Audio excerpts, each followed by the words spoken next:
হরেক রকমের ফুলে সাজানো বাসর ঘরে বসে বসে চোখের পানি ফেলছে নীল। অপর পাশের সোফায় বসে গালে হাত দিয়ে তার দিকে তাকিয়ে আছে তার সদ্য বিবাহিত স্ত্রী কণ্ঠ। বাসর ঘরে বসে নতুন বউ কাঁদলে তা মানা যায়, কিন্তু বাসর ঘরে বসে যদি কোনো বর কান্না করে তাহলে কি তা মানা যায়? এর চাইতে উদ্ভট ঘটনা পৃথিবীতে দুটো আছে বলে মনে হয় না। নীলের কান্নায় কণ্ঠ প্রচন্ড বিরক্ত হচ্ছে। সে বুঝতে পারছে না এত কান্নার কি আছে, বিয়েই তো হয়েছে, অন্য কিছু তো আর না। কণ্ঠ কোনো কথা না বলে চরম বিরক্তিকর সহিত উঠে ওয়াশরুমে চলে যায়। নীল একবার আর চোখে কণ্ঠের যাওয়ার দিকে তাকালো। কণ্ঠকে দেখলেই নীলের কান্না উপচে পড়ছে। এই ছিল তার কপালে? সে তো কোনোদিন কারো কোনো ক্ষতি করেনি, তাহলে এটা কেন হলো তার সাথে? কেন হলো এমন? এর থেকে তো ভালো ছিল সে সারা জীবন চিরকুমার থেকে যেত। কিছুক্ষণ পর ফ্রেশ হয়ে ওয়াশরুম থেকে বেরিয়ে আসে কণ্ঠ। কণ্ঠ একবার নীলের দিকে তাকালো। সে এখনো কান্নায় মগ্ন। এনাফ নীল, আর কত কাঁদবি? এমন ভাব করছিস যেন কেউ তোরে রেপ করছে। ছি, এগুলো কেমন ভাষা? নাক ছিটকে বলল নীল। তোর এই ফ্যাচ ফ্যাচানো দেখে এর চেয়ে ভালো কিছু আমার মুখে আসছে না, বিশ্বাস কর। এমন উদ্ভট আচরণ কেন করছিস তুই? তুই আমার কষ্ট কি বুঝবি? তোর গলায় তো আর সাক্ষাৎ শাকচুনি বউ জোটেনি। কি বললি তুই? চিবিয়ে চিবিয়ে কথাটা বলল কণ্ঠ।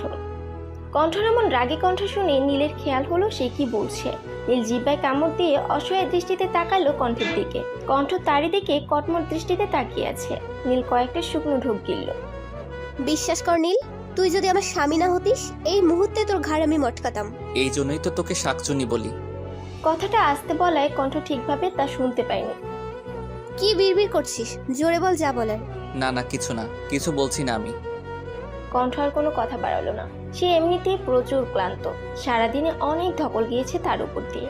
আজ সকালেও সে স্বাধীন একজন মানুষ ছিল, মুক্ত পাখির মতো উড়ে বেরিয়েছে সে। কিন্তু এখন সে একজনের স্ত্রী, একটা ভদ্রবাড়ির বউ। সে যদি জানতো নিজের বেস্ট ফ্রেন্ডের বিয়ের দাওয়াতে বরযাত্রী হিসেবে গিয়ে বিয়ের কোণে হয়ে যেতে হবে, তাও আবার নীলের মতো বলদ মার্কা একটা ছেলের, তাহলে সে জীবনেও কি বিয়েতে যেত? না, একদম যেত না সে। কণ্ঠ খুব শখ করে সেজেগুজে নিজের বেস্ট ফ্রেন্ডের বিয়েতে গিয়েছিল, আর সেই শখটাই তার কাল হয়ে দাঁড়িয়েছে। একটা দীর্ঘশ্বাস ফেলে বিছানায় লম্বা হয়ে শুয়ে পড়ল কণ্ঠ। কণ্ঠকে বিছানায় শুতে দেখে এক লাফে দাঁড়িয়ে গেল নীল। কণ্ঠ নীলের দিকে তাকিয়ে জিজ্ঞেস করলো, বানর হলি কবে থেকে তুই? মানে? লাফাচ্ছিস কেন এমন ভাবে? দেখছিস না আমি ঘুমানোর প্রস্তুতি নিচ্ছি? ঘুমাবি ভালো কথা, এখানে খাটের উপর কেন? আমার জানা মতে মানুষ খাটের উপরেই ঘুমায়, খাটের তলায় না।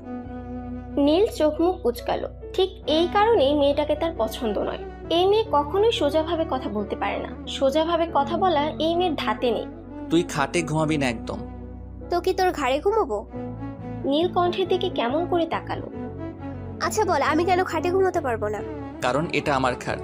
ও আচ্ছা ঠিক আছে, আমি আব্বুকে বলে দেবো কাল একটা খাট পাঠিয়ে দিতে। এখন অনেক রাত হয়ে গিয়েছে, এখন সম্ভব না। জানিসই তো আব্বু অসুস্থ, আজকে ঘুমোতে দে। তুই খাটে ঘুমালে আমি কোথায় ঘুমাবো? এবার যেন কণ্ঠের রাগ হলো। নিজেকে যথাসম্ভব শান্ত রেখে কণ্ঠ উত্তর দিল, মানুষ যেহেতু খাটে ঘুমায় সেহেতু তোরও খাটে ঘুমানোর কথা। অসম্ভব, আমি জীবনও তোর সাথে এক খাটে ঘুমাতে পারবো না। এক প্রকার চেঁচিয়ে কথাটা বলল নীল। একে তো এই আনএক্সপেক্টেড বিয়ে, তার উপর নীলের ফালতু বকর বকর মিলিয়ে কণ্ঠের মেজাজ এখন জ্বলন্ত আগ্নেয়গিরি। কেন রে, আমার সাথে এক খাটে ঘুমোলে কি সমস্যা তোর? আমার গায়ে কি কোনো ছোঁয়াচে রোগ আছে যে তা তোর মোমের মতো শরীরে অ্যাটাক করবে? নাকি আমি কোনো বখাটে যে তোর মতো অবলা পুরুষকে একা পেয়ে তোর সুযোগ নেব, তোর সতীত্ব হরণ করব? কণ্ঠের এমন কথায় নীলের যেন কান দিয়ে ধোঁয়া বের হচ্ছে। নীল কোনো রকমে নিজেকে সামলে নিয়ে মিনমিন করে বলল, আচ্ছা ঠিক আছে, ঘুমা তুই। Good boy. আর শোন, ঘুমের সময় আমি সাউন্ড একদম পছন্দ করি না। যদি তোর ভ্যা ভ্যার একটা শব্দ আমি পাই তাহলে তোর এমন অবস্থা করব সারা জীবনে আর মুখ দিয়ে শব্দ করার মতো কোনো অবস্থায় থাকবি না। নীল এমনিতেই কণ্ঠকে কিছুটা ভয় পায়, আর এখন কণ্ঠের এমন হুমকি শুনে নীল ঠোঁটে আঙুল দিয়ে চুপ করে রইল। ক্লান্ত থাকায় অল্প সময়ের মধ্যে কণ্ঠ ঘুমিয়ে যায়। নীল কণ্ঠের দিকে মুখ গোমড়া করে তাকিয়ে আছে। নিজের ভবিষ্যৎ নিয়ে তার এখন ভীষণ চিন্তা হচ্ছে। বাবা এটা আমার সাথে কিভাবে করতে পারলো? কোণে পালিয়ে গিয়েছে বলে কি তিনি এমন একটা ধানি লঙ্কা টাইপ মেয়ের সাথে আমার বিয়ে দিবে?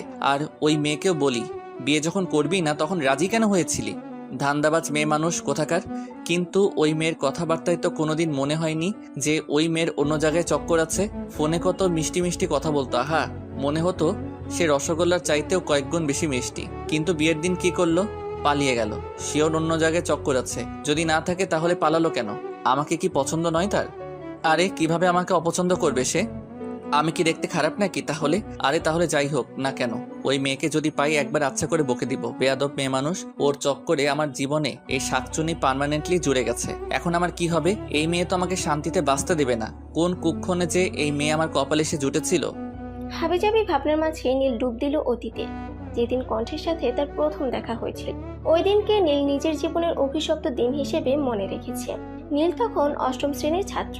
বাবার ট্রান্সফারের কারণে তারা সে বছর সিলেট থেকে ঢাকায় শিফট হয়েছিল। সেদিন ছিল স্কুলে নীলের প্রথম দিন। নীল বরাবরই শান্ত স্বভাবের ছেলে। স্কুলে নতুন হয় সেদিন তাকে স্কুলের সিনিয়র স্টুডেন্টরা আটকে ছিল। নীলকে কোনো বড় আপুকে প্রেম নিবেদন করার টাস্ক দেওয়া হয়েছিল। নীল রাজি হলো না, যার দরুন তাকে বলা হলো মাঠে সবার সামনে কানে ধরে উঠবস করতে। নীল এতেও রাজি হলো না, আর ওইদিকে বদমাস সিনিয়রগুলো তাকে ছাড় দেবার নয়। অবশেষে নীল পরাজিত হলো ওদের কাছে। চোখে এক সমুদ্র অশ্রু নিয়ে সে কানে ধরে উঠবস করার প্রস্তুতি নিল। যখনই সে বসতে যাবে তখন পেছন থেকে একটা মেয়ের ভরাট কণ্ঠ ভেসে আসলো। কি হচ্ছে এখানে? নীল তাকিয়ে দেখলো নীল রঙের স্কুল ড্রেসে পরিহিত দুই বিনুনি করা একটা মেয়ে দাঁড়িয়ে আছে। মেয়েটির হাতে ছোটখাটো চিকন একটা লাঠি। মেয়েটাকে দেখে বদমাস সিনিয়রগুলো কেমন ঘাবড়ে গেল। দেখো কণ্ঠ, এখানে তোমার কোনো কাজ নেই, তুমি যাও এখান থেকে। অবশ্যই যাব, তবে এই বলদকে সাথে করে নিয়ে যাব। নীল বেশ বুঝতে পেরেছিল কণ্ঠ নামের তেজি মেয়েটা তাকেই বদলোক বলে সম্বোধন করেছে। এতে নীল যেন কিছুটা অপমানিত হলো। দেখো কণ্ঠ, এটা আমাদের ব্যাপার, তুমি যাও। আচ্ছা এই বলদ, চলো। নীলকে উদ্দেশ্য করে কথাটা বলল কণ্ঠ। ও কেন যাবে? ওর কাজ আছে এখানে। আচ্ছা তা কি কাজ আছে শুনি? আমাদের ব্যাপারে তুমি সবসময় নাক কেন গলাতে আসো? আমার স্কুলে আমার চোখের সামনে যখন কেউ অনৈতিক কাজ করে, কাউকে বিরক্ত করে, তাহলে আমি কিভাবে চুপ করে থাকি বলো তো সামি ভাইয়া? জানো তো আমি আবার একটু মাদার তৃষা টাইপ মানুষ। বলি ডান চোখে একটা টিপ্পনি কাটলো কণ্ঠ। শোনো সামি ভাইয়া, আমি তোমাকে শেষবারের মতো বলছি ভালো হয়ে যাও, নয়তো আমি যেটা করব সেটা তোমার একদম ভালো লাগবে না। তাই আবারও বলছি ভালো হয়ে যাও। ভালো হতে পয়সা লাগে না, বুঝলে? এবার নীলের দিকে তাকিয়ে বলল, এই বলদ, আসো আমার সাথে। নীল কোনো কথা না বলে কণ্ঠের সাথে চলল। এখানে দাঁড়িয়ে থাকা তার জন্য সুখকর নয় তা সে বুঝে গেছে। আগে আগে হাঁটছে কণ্ঠ, আর তাকে ভদ্র ছেলের মতো অনুসরণ করছে নীল। নাম কি? কণ্ঠের আচমকা প্রশ্নে ঘাবড়ে যায় নীল। সে ঘামছে। কণ্ঠ শত বিরক্তি নিয়ে নীলের দিকে তাকিয়ে আছে। এমন ছেলে তার মোটেও পছন্দ নয়। ছেলে হয়ে জন্মেছিস, ভয় কেন পাবে? ভয় পাওয়া কি তোদের মানায় নাকি? আজব। আমি শুধু নাম বলতে বলেছি, কাউকে খুন করতে বলিনি যে তুমি এমন ঘাবড়ে যাচ্ছ। Busy man. নীল স্বাভাবিক হতে পারলো না। কণ্ঠ আবার নরম স্বরে জিজ্ঞেস করলো, নাম কি তোমার চান্দু? নীল। নীল? হলুদ কেন নয়? কথাটা বলে কণ্ঠ পা থেকে মাথা অব্দি একবার নীলকে স্ক্যান করলো। কণ্ঠের এমন দৃষ্টিতে নীল আরো ঘাবড়ে গেল। তোমার নাম নীল না হয়ে লাল হলে ভালো হতো। দেখো তোমার মুখটা কেমন লাল টমেটোর মতো হয়ে গেছে। নীল কিছু বলল না। সে অবলা ছেলের মতো দাঁড়িয়ে রইল। আচ্ছা বাদ দাও, কোন ক্লাসে তুমি? ক্লাস 8। আরে আমিও তো সেম ক্লাস। আমি তোকে তুমি করে বলছি। উফ, আমিও না কত ফর্মালিটি করি। শোন চান্দু, আজ থেকে তুই আমার ফ্রেন্ড। যেন তেন ফ্রেন্ড নয়, আজ থেকে তুই আমার বেস্ট ফ্রেন্ড, বুঝেছিস? আমি আপনার বেস্ট ফ্রেন্ড কেন হতে যাব? আমি তো আপনাকে চিনিও না। কণ্ঠ মুখ বাঁকালো। ওই আপনি কি করছিস? আমি কি তোর খালা আম্মা লাগি নাকি? তুই করে বলবি। তুই ছাড়া অন্য কিছু বললেই মাইর, একেবারে কঠিন মাইর, মনে থাকবে। আর চিনিস না তো কি হয়েছে, আস্তে আস্তে চিনে যাবি, নো প্যারা। আর শোন, একদম আপনি করবি না বলে দিলাম। নীল ভয় পেল। সে মাথাটা হালকা উপর নিচ করে বোঝালো তার মনে থাকবে। সে এখন থেকে কণ্ঠকে তুই করেই সম্বোধন করবে। সেদিন থেকে কণ্ঠ আছে নীলের জীবনে। একসাথে স্কুল, কলেজ, অতঃপর ভার্সিটি নিয়ে আবার আরেক ঝামেলা হয়েছিল। নীল পড়ালেখায় ভালো ছিল। অন্যদিকে কণ্ঠ তার ছন্নছাড়া স্বভাবের জন্য সবসময় টেনে টুনে পাশ করত। স্বাভাবিকভাবেই নীলের পাবলিক ভার্সিটিতে হয়ে গেল, কিন্তু কণ্ঠের হয়নি। তাকে বেসরকারিতে ভর্তি হতে হয়েছিল। এখন কথা হলো, তার নীলকে ছাড়া চলবে কি করে? সে তো ম্যানেজ করে নিবে, কিন্তু নীল, ও তো মানুষের সাথে মিশতে পারে না। তাহলে আকাশ কুসুম চিন্তা করে কণ্ঠ নীলকে এক প্রকার বাধ্য করলো বেসরকারি ভার্সিটিতে ভর্তি হতে। ইতিহাসে নীলই মনে হয় একমাত্র ছাত্র যে কিনা ঢাকা বিশ্ববিদ্যালয়ে ভর্তির সুযোগ পেয়েও বেসরকারি ভার্সিটিতে পড়াশোনা করছে। সোফার সামনে থাকা টি টেবিলের সাথে বাড়ি খেয়ে নীল অতীত থেকে বেরিয়ে আসলো। সে একবার কণ্ঠের দিকে তাকালো। নিশ্চিন্তে ঘুমাচ্ছে মেয়েটা। ঘুমের মধ্যে কত শান্ত লাগছে দেখতে। এখন ওকে দেখে কেউ বলতে পারবে না জেগে থাকলে সে কত ভয়ানক হতে পারে। নীল কণ্ঠের দিকে তাকিয়ে একটা দীর্ঘশ্বাস ফেলে সোফায় গুটিসুটি মেরে শুয়ে পড়লো। শোয়ার সাথে সাথে ঘুমের এসে হামলা করলো। সারাদিনে তো তার উপর দিয়েও কম ধকল যায়নি। দূর থেকে ভেসে আসা ফজরা আজানের মধুর শব্দে ঘুম হালকা হয়ে এলো কণ্ঠে। আড়মোড়া ভেঙে উঠে বসলো সে। বার দুয়েক চোখ কষলে চোখ মেলে তাকিয়ে দেখতে পেল সোফায় গুটিসুটি মেরে শুয়ে থাকা নীলকে। নীলকে দেখতে অনেকটা বাচ্চার মতো লাগছে। নীলের স্বাভাবিক চরিত্র অনেকটা বাচ্চার মতোই। ও অনেক ইমোশনাল একটা ছেলে। ও জীবনটা তেমন একটা প্র্যাকটিক্যালি চিন্তা করতে পারে না। ওর কাছে নিজের পরিবার আর পরিবারের ইমোশনটাই আগে। ও নিজের পরিবারকে অনেক ভালোবাসে। তাই তো মায়ের এক কথায় নীরাকে বিয়ে করতে রাজি হয়ে যায়। আর নীরা পালিয়ে যাওয়ায় বাবার কথায় শত অনিচ্ছে সত্ত্বেও কণ্ঠকে সে বিয়ে করে। কণ্ঠ নীলের দিকে কিয়ৎক্ষণ তাকিয়ে থেকে ওয়াশরুমে যায়। ফ্রেশ হয়ে অজু করে এসে কণ্ঠ নীলকে ডাক দেয়। স্বামী, ওগো স্বামী, উঠুন। ফজরের আজান দিয়ে দিয়েছে, উঠুন এবার। নামাজ পড়তে হবে তো নাকি? উঠুন উঠুন। কারো এমন আহ্লাদি ডাকে নীল ঘুমের ঘোরে ঠোঁট বাঁকিয়ে হাসলো। নীলকে ঘুমের মধ্যে হাসতে দেখে ভ্রু কুঞ্চিত হলো কণ্ঠের। এই বলত, না হেসে ওঠ বলছি। তোর জন্য নামাজের সময় বসে নেই, ওঠ বলছি। কণ্ঠের ধমকে ধরফর করে উঠে বসে নীল। চোখের সামনে কণ্ঠকে দেখতে পায় ঘাবড়ে যায়। তো তুই আমার রুমে কি করছিস? লে, ছেলে বলে কি? আরে গাধা, বিয়ে তোর সাথে হয়েছে তো তোর রুমেই থাকবো, নাকি তোর ভাইয়ের রুমে থাকার কথা, ইডিয়েট। নীল কিছুক্ষণ থম মেরে বসে রইল। আস্তে আস্তে তার কালকের সব ঘটনা মনে পড়লো। যখন মনে পড়লো এখন কণ্ঠ তার বউ, তখনই যেন তার আবার কান্না পেয়ে গেল। একদম কাঁদবি না বলে দিলাম আমি। এই, তুই কি ছিলে বলতো? কথায় কথায় কোন ছেলে এত কান্না করে? এই নাকি আমার জামাই? ছি, আমি মানুষের সামনে মুখ দেখাবো কি করে? মান সম্মান কিচ্ছু থাকলো না আমার। নীল হাবলার মতন তাকিয়ে আছে কণ্ঠের দিকে। নীলকে এভাবে তাকিয়ে থাকতে দেখে কণ্ঠ নীলের পেশিবহুল বাহুতে জোরে একটা চিমটি কাটলো। আউচ, কি করলি এটা? চিমটি কাটলাম তোকে। নীল হাত ঘষতে ঘষতে বলল, কিন্তু কেন? আজান কখন দিয়েছে আর তুই এখনো বসে আছিস? সময় কি তোর নানা হয় যে তোর জন্য বসে থাকবে? তাড়াতাড়ি অজু করে আয়, আমি জায়নামাজ বিছিয়ে রাখছি। নীল কোনো কথা না বলে ওয়াশরুমে চলে গেল। অজু করে বেরিয়ে এসে নীল অবাক হলো, কারণ খাটের উপর তার জন্য সাদা পাঞ্জাবি আর টুপি সুন্দর করে গুছিয়ে রাখা আছে। নীল বুঝলো এটা কণ্ঠের কাজ, কিন্তু ও কোথায়? রুমে তো নেই, কোথায় গেল? নীলের ভাবনার মাঝেই বারান্দা থেকে কণ্ঠ রুমে আসলো। তারা দুজনে একসাথে নামাজ আদায় করে নিল। নামাজ পড়ে নীল ধপ করে খাটে শুয়ে পড়লো। কালকে রাতে সোফায় শুয়েছিল সে। ঘুম বলতে হয়নি কিছুই। সোফায় কি ঘুমানো যায় নাকি? কণ্ঠ নীলকে কিছু বলতে যাবে তার আগেই ওর ফোনটা বেজে ওঠে। কণ্ঠ ফোনের দিকে তাকিয়ে নম্বরটা দেখে একবার নীলের দিকে তাকালো। অতঃপর ফোনটা রিসিভ করে বারান্দায় চলে এলো। বলো। ম্যাম, ওর জ্ঞান ফিরেছে। গুড, আমি 10টার দিকে আসছি, ওকে নজরে রেখো। আর শোনো, আমি না আসা পর্যন্ত ওকে এক গ্লাস পানিও দিবা না। Okay ma'am. ফোনটা কেটে দিয়ে ঘুমন্ত নীলের দিকে তাকালো কণ্ঠ। তার ঠোঁটের কোণে বিরাজ করছে বাঁকা হাসি, সেই সাথে আছে তৃপ্তি। কিন্তু কিসের তৃপ্তি? নিজের খুব কাছের কিছু পাওয়ার তৃপ্তির হাসি কি এটা হতে পারে? সকাল 8টা। ধরণীতে সূর্যের দেখা মিলেছে অনেক আগে। বাহিরে বইছে মৃদু বাতাস। বাতাসে জানালায় থাকা শুভ্র রঙের পর্দাগুলো উড়ছে। বিছানায় নীল বেঘরে ঘুমাচ্ছে। কালকে রাতে বেচারার ভালো ঘুম হয়নি। সোফায় কি আর ভালো ঘুম হয়? অন্যদিকে সারা রাত বিন্দাস ঘুমিয়ে এখন সোফায় বসে বসে বোর হচ্ছে কণ্ঠ। সে বুঝতে পারছে না তার কি করা উচিত। একবার মনে হচ্ছে নিচে যাওয়া উচিত, তো পরক্ষণেই মনে পড়ছে সে নতুন বউ। তার এইভাবে নিচে চলে যাওয়াটা বিশেষ শোভা পায় না। কণ্ঠ একটা দীর্ঘশ্বাস ফেলে ফোন চাপতে লাগলো।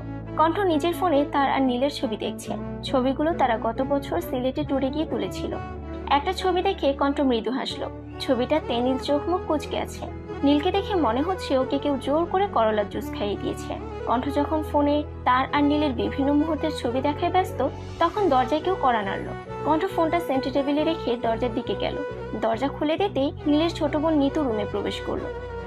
শুভ সকাল কণ্ঠ আপু। কণ্ঠ নিতুর ডান গালটা আস্তে করে টিপে দিয়ে বলল, শুভ সকাল বাবু। জানো কণ্ঠ আপু, আমি না কনফিউজড। কণ্ঠ ব্রু কুঁচকে বলল, কেন কেন শুনি? আমি তোমাকে কি বলে ডাকবো, ভাবি নাকি আপু? আগে তো তুমি আমার আপু ছিলে, কিন্তু এখন তো তুমি ভাইয়ের বউ। ভাবি হও, তাহলে কি ডাকবো, ভাবি নাকি আপু? চিন্তার বিষয়, কি ডাকবে বলো তো? নিতু কিয়ৎক্ষণ নিজের থুতনিতে শাহাদাত আঙ্গুল দিয়ে কয়েকবার বাড়ি দেওয়ার ভঙ্গিতে কিছু ভাবলো। কণ্ঠ ব্রুকুচকে তাকিয়ে আছে নিতুর দিকে। নিতুর বয়স 10, সে ক্লাস 5-এ পড়ে। বয়স কম হলেও সে যথেষ্ট বুদ্ধিমতী। সে মোটেও নীলের মতো গর্ধব টাইপের নয়। কিছুক্ষণ চিন্তা ভাবনা শেষে নিতুর চোখে মুখে খুশির ঝিলিক দেখা দিল। সে সবসময়ের মতো চমৎকার হেসে বলল, আমি আজ থেকে মানে এখন থেকে তোমাকে ভাবিবু বলে ডাকবো। নামটা কেমন? পছন্দ হয়েছে? কণ্ঠ আলতো হেসে বলল। পছন্দ হবে না আবার? খুব পছন্দ হয়েছে। নিতু আবারও চমৎকার ভঙ্গিতে হাসলো। এই মেয়েটা ঠোঁটের কোণে সবসময় হাসি থাকে। যখন সে খুব খুশি হয় তখনও হাসে, আর যখন খুব কষ্ট পায় তখনও হাসে। ভাবিবু এখন নিচে চলো, আম্মু তোমায় যেতে বলেছে। আচ্ছা চলো। কণ্ঠ নিতুর সাথে নিচে আসলো। নীলের মা নীলিমা আর নীলের খালা মিলে টেবিলে নাস্তা দিচ্ছেন। কণ্ঠকে আসতে দেখে নীলিমা আদুরে কণ্ঠে বলে ওঠে, কণ্ঠ মা, আয় নাস্তা করে নে। তুই তো আবার সকালের নাস্তা তাড়াতাড়ি করিস। মৃদু হেসে চেয়ার টেনে বসতে বসতে বলল। আঙ্কেল কোথায় আন্টি? নীলিমা নিরুত্তর। নীলিমাকে চুপ থাকতে দেখে কণ্ঠ আবার বলে, আন্টি। কণ্ঠে ডাকে এবার নীলিমা ব্রু কুচকালো। তুই কি আমাকে বলছিস? তোমাকে ছাড়া আর কাকে বলবো? নীলিমা যেন নারাজ হলো, বলল, আমাকে এখনো আন্টি বলেই ডাকবি কণ্ঠ? আমার কি শখ করে না নিজের ছেলের বউয়ের মুখে মা, আম্মু বা মামনি ডাক শুনতে? কণ্ঠ আবার হাসলো। নীলিমা কণ্ঠকে অনেক স্নেহ করে, অনেক ভালোবাসেন তিনি কণ্ঠকে। আগে যখন কণ্ঠ এই বাড়িতে আসতো, নীলিমা কণ্ঠের পছন্দের খাবার রান্না করে তাকে খাওয়াতো। কণ্ঠ নীলিমার রান্নার খুব ভক্ত। তার রান্না করা চিংড়ি মাছের মালাইকারি কণ্ঠের অনেক বেশি প্রিয়। আচ্ছা ঠিক আছে, এখন থেকে মামনি বলেই ডাকবো। এই তো আমার লক্ষ্মী মেয়ে। নীল কোথায় কণ্ঠ? ওঠেনি এখনো? না খালামণি, নামাজ পড়ে ঘুমিয়েছে। এই ছেলেটাও না এত ঘুম কাতরে। তুই খাওয়া শুরু কর। বাকি সবাই কোথায়? সবাই রিসিপশনের কাজে ব্যস্ত আছে, তুই খা। কণ্ঠ কোনো কথা না বলে খাওয়ায় মন দিল। খাওয়া শেষ করে কণ্ঠ রুমে গেল। নীল এখনো ঘুমাচ্ছে, শান্তিতে ঘুমাচ্ছে সে। কণ্ঠের কেন যে নীলের এই শান্তির ঘুম সহ্য হলো না। ভেতর থেকে তার অন্তরাত্মা তাকে বারবার বলছে, না কণ্ঠ না, তুই নীলকে এত শান্তিতে ঘুমাতে দিতে পারিস না। তোর উচিত নীলকে বিরক্ত করা, এটা তোর দায়িত্ব। তুই নিজের দায়িত্বে অবহেলা করতে পারিস না। কণ্ঠ নিজের অন্তরাত্মার কথা শুনলো। সে নিজের শাড়ির আঁচলের এক মাথা চিকন করে মুড়ে তা দিয়ে নীলের কানে সুরসুরি দিতে লাগলো। নীল নড়ে চড়ে উঠলো। একটু নড়ে চড়ে নীল অপর পাশ ফিরে শুয়ে পড়লো। কণ্ঠের ব্রু কুঞ্চিত হলো। কণ্ঠ এবার বাথরুম থেকে এক মগ পানি নিয়ে এসে তা নীলের দিকে ছুঁড়ে মারলো। পানির সাপটায় নীল হুড়মুড় করে উঠে বসলো। নীলের কাণ্ড দেখে কণ্ঠের হাসি যেন থামছেই না। কোনো মেয়েলি ঝংকার তোলা হাসির শব্দে নীল থেমে গেল। মনে হচ্ছে তার বুকের ভেতরে কেউ হাতুড়ি পেটা করছে। নীল সামনে তাকিয়ে দেখলো কণ্ঠ হাসছে। কণ্ঠকে হাসতে দেখে নীল ব্রু কুচকালো। কিয়ৎক্ষণ পর তার মস্তিষ্ক সাইরেন বাজিয়ে তাকে জানান দিচ্ছে তাকে কণ্ঠ নামক সাংঘাতিক রমণীটিই ভিজিয়েছে। তার এই হাসিটার কারণ কণ্ঠ নামক সাংঘাতিক রমণী নীল নামক অবলা পুরুষকে জব্দ করতে সক্ষম হয়েছে। যদিও নীল নামক অবলা পুরুষটি সবসময় এই কণ্ঠ নামক তেজি রমণের কাছে পরাজিত। কণ্ঠ হাসি থামিয়ে এবার নীলকে উদ্দেশ্য করে বলল, ওই বলদ, আর কত ঘুমাবি? ওঠ এবার, কত বেলা হলো, খেয়াল আছে তোর? এত ঘুম কাতুরে কেন রে তুই? আই জাস্ট লাভ ঘুম। ঘুম আমার জীবনের প্রথম ভালোবাসা। আর শেষ? কণ্ঠের প্রশ্নে ভ্রুদয়ের মাঝখানের ফাঁকা কমে এলো নীলের। সে অদ্ভুত দৃষ্টিতে তাকিয়ে আছে কণ্ঠের দিকে। কণ্ঠ নীলের দৃষ্টি উপেক্ষা করে বলল, উঠে ফ্রেশ হয়ে আয় গিয়ে। নাস্তা না করার ধান্দা করেছিস নাকি? নীলকে 1 ডজন বকা দিতে দিতে কণ্ঠ বারান্দায় চলে গেল। নীল কণ্ঠের যাওয়ার দিকে তাকিয়ে আছে। মেয়েটা বড্ড অদ্ভুত। সে কখনো এই মেয়েকে বুঝতে পারে না। কণ্ঠকে বুঝবার অনেক চেষ্টা করেছে সে, কিন্তু বরাবরই ব্যর্থ হয়েছে। এক পর্যায়ে সে কণ্ঠকে বুঝতে পারার প্রয়াস ছেড়ে দিল। এই মেয়েকে বুঝতে পারার সাধ্য কারণে। কণ্ঠ কোনো গোলক ধাঁধার চেয়ে কম নয় কোনো অংশে। সকাল 9:15 কণ্ঠ একটা বেবি পিঙ্ক কালারের গাউন পরে তৈরি হয়ে নিচে নামছে। কণ্ঠকে এভাবে দেখে নীলের বাবা জনাব কবির প্রশ্ন করলো, কোথায় যাচ্ছ কণ্ঠমা? জি বাবা, আসলে আমার হঠাৎ একটা আর্জেন্ট কাজ এসে গেছে, তাই যেতে হচ্ছে। কিন্তু রিসেপশন? চিন্তা করবেন না খালামণি, আমি দেরি করব না। 2 ঘন্টার মধ্যেই চলে আসবো। সাবধানে যেও। কণ্ঠ সকলকে বিদায় জানিয়ে বেরিয়ে গেল। সে নীলদের বাসার গাড়ি নিয়ে যায়নি। নীলদের বাড়ি থেকে কিছুটা সামনে গিয়ে কাউকে ফোন করতেই একটা সাদা রঙের প্রাইভেট কারে সে তার সামনে দাঁড়ায়। কণ্ঠ গাড়িতে উঠতেই গাড়িটা চলতে শুরু করে। প্রায় আধ ঘন্টা পর গাড়িটি একটা পুরাতন বিল্ডিং এর সামনে এসে থামে। কণ্ঠ গাড়ি থেকে নেমে সচেতন পায়ে বিল্ডিংটির দ্বিতীয় তলায় উঠে যায়। মৃদু অন্ধকারাচ্ছন্ন রুমের এক কোণে একটা খাট, অপর কোণে একটা টেবিল, চেয়ার আর এক পাশে একটা বুক সেলফ রাখা আছে। বুক সেলফে হুমায়ুন আহমেদের কয়েকটা পুরাতন আর হালকা ছেড়ে যাওয়া বই রাখা আছে। কণ্ঠ সেদিকে নজর দিল না। তার নজর খাটে জ্ঞানহীন অবস্থায় পড়ে থাকা একজন অল্প বয়সী রমণীর উপর। রমণীর বয়স খুব বেশি হলে 21 হবে। এই 21 বছর বয়সী রমণীর উপর তার অগাধ রাগ। সে যে তার খুব প্রিয় কিছুর দিকে হাত বাড়িয়েছিল, তাকে কি সহজে ছেড়ে দেওয়া যায়? সহজে ছেড়ে দেওয়া কি ঠিক হবে? মোটেই না। তাকে শাস্তি পেতে হবে। কণ্ঠের জীবনের দিকে নজর দেওয়া শাস্তি, আর এই শাস্তি তাকে কণ্ঠ নিজের হাতে দেবে। কণ্ঠ বার কয়েক তালি বাজালো। তালি বাজাতেই একজন তরুণ এবং একজন তরুণী ভেতরে প্রবেশ করলো। জি ম্যাম। ওর জ্ঞান ফেরানোর ব্যবস্থা করতে হবে। এক কাজ করো, এক বালতি ঠান্ডা পানি নিয়ে আসো। কণ্ঠের কথায় তরুণটি বিনা বাক্যে ব্যয় চলল রুমের বাইরে। কিয়ৎক্ষণ পর সে ফিরে এলো এক বালতি ঠান্ডা পানি সমেত। পানির টেম্পারেচার কত? 5 থেকে 6 ডিগ্রি হবে ম্যাম। পানিতে কয়েকটা বরফের টুকরো ফেলে দাও রিশা। রিশা নামের তরুণীটি তাই করলো। মাত্রাতিরিক্ত ঠান্ডা পানির ঝাপটা জ্ঞানহীন রমণীর উপর পড়তেই রমণী ধরফর করে উঠে বসে। সে ঘন ঘন শ্বাস টানছে। দেখেই বোঝা যাচ্ছে তার শ্বাসকষ্ট হচ্ছে। সে ছটফট করছে। মেয়েটির ছটফটানি দেখে কণ্ঠের ঠোঁটের কোণে তৃপ্তির হাসি। সে যেন পৈশাচিক আনন্দ পাচ্ছে। কিয়ৎক্ষণ ছটফটিয়ে মেয়েটি কিছুটা শান্ত হলো। সামনে তাকিয়ে কণ্ঠকে দেখি তার মুখে হাসির ঝিলিক দেখা দিল। সে যেন মরুভূমিতে পানির সন্ধান পেল। কণ্ঠ আপু। কণ্ঠ চমৎকার হাসলো। মেয়েটি আবারও বলল, দেখো না কণ্ঠ আপু, ওরা আমাকে এখানে বন্দি করে রেখেছে। এত করে জিজ্ঞেস করছি আমি কি করেছি, কেউ কিছু বলছেও না। বললাম আমার বিয়ে, তবুও শুনলো না। কণ্ঠ মুখে অমাবস্যা নামিয়ে বলল, তাই নাকি? হ্যাঁ আপু, ওরা খুব বাজে। কালকে থেকে আমাকে কিচ্ছু খেতে দেয়নি। খিদে পেয়েছে তোমার? মেয়েটি মুখ গোমরা করে উপর নিচে মাথা দুলালো। কণ্ঠ তার পাশে থাকা ছেলেটিকে কিছু ইশারা করলো। ছেলেটি কণ্ঠের ইশারা বুঝতে পেরে মাথা নাড়িয়ে রুমের বাইরে গেল। মিনিট 2 বাদে সে ফিরে এলো। তার 2 হাত ভর্তি খাবার। সে খাবারগুলো টেবিলে রাখ। যাও যাও, খাও গিয়ে। কণ্ঠ কথাটা বলার সাথে সাথেই মেয়েটি দৌড়ে খাবারের কাছে গেল। উচ্ছ্বাসিত হয়ে খাবারের উপর থেকে ঢাকনা সরাতেই তার মুখে নেমে এলো অমাবস্যা। এগুলো কি কণ্ঠ আপু? কেন দেখতে পাচ্ছ না? এগুলো তোমার ব্রেকফাস্ট। খাও খাও। তোমার না খিদে পেয়েছে? এগুলো কিভাবে খাবো? কেন, ভালো লাগেনি এগুলো? এটা কি রুটি বলে? এটা তো পাথরের মতো শক্ত। আর রুটির সাথে কি আছে এগুলো? খেজুরের রসের গুড়, বলল শৈবাল। আমি এগুলো খাই না। শৈবাল, মীরা ম্যাডাম এগুলো খান না। এগুলো নিয়ে যাও, ম্যাডাম না খেয়ে থাকবেন। আমি কখন বললাম আমি না খেয়ে থাকবো? বলনি বুঝি? নীরা জেদ ধরলো সেগুলো খাবে না। তাকে ডাবল ডিমের অমলেট দিতে হবে। নীরার কথায় কণ্ঠ ভীষণ বিরক্ত হচ্ছে। অপরদিকে রিশা অনেক কষ্টে নিজের হাসি চেপে রেখেছে। যে কিডন্যাপ করলো তাকেই ডাবল ডিমের অমলেট দিতে বলছে। শোনো মেয়ে, যদি খেতে চাও তাহলে এগুলোই খেতে হবে। এগুলো খেতে না চাইলে উপবাস থাকো।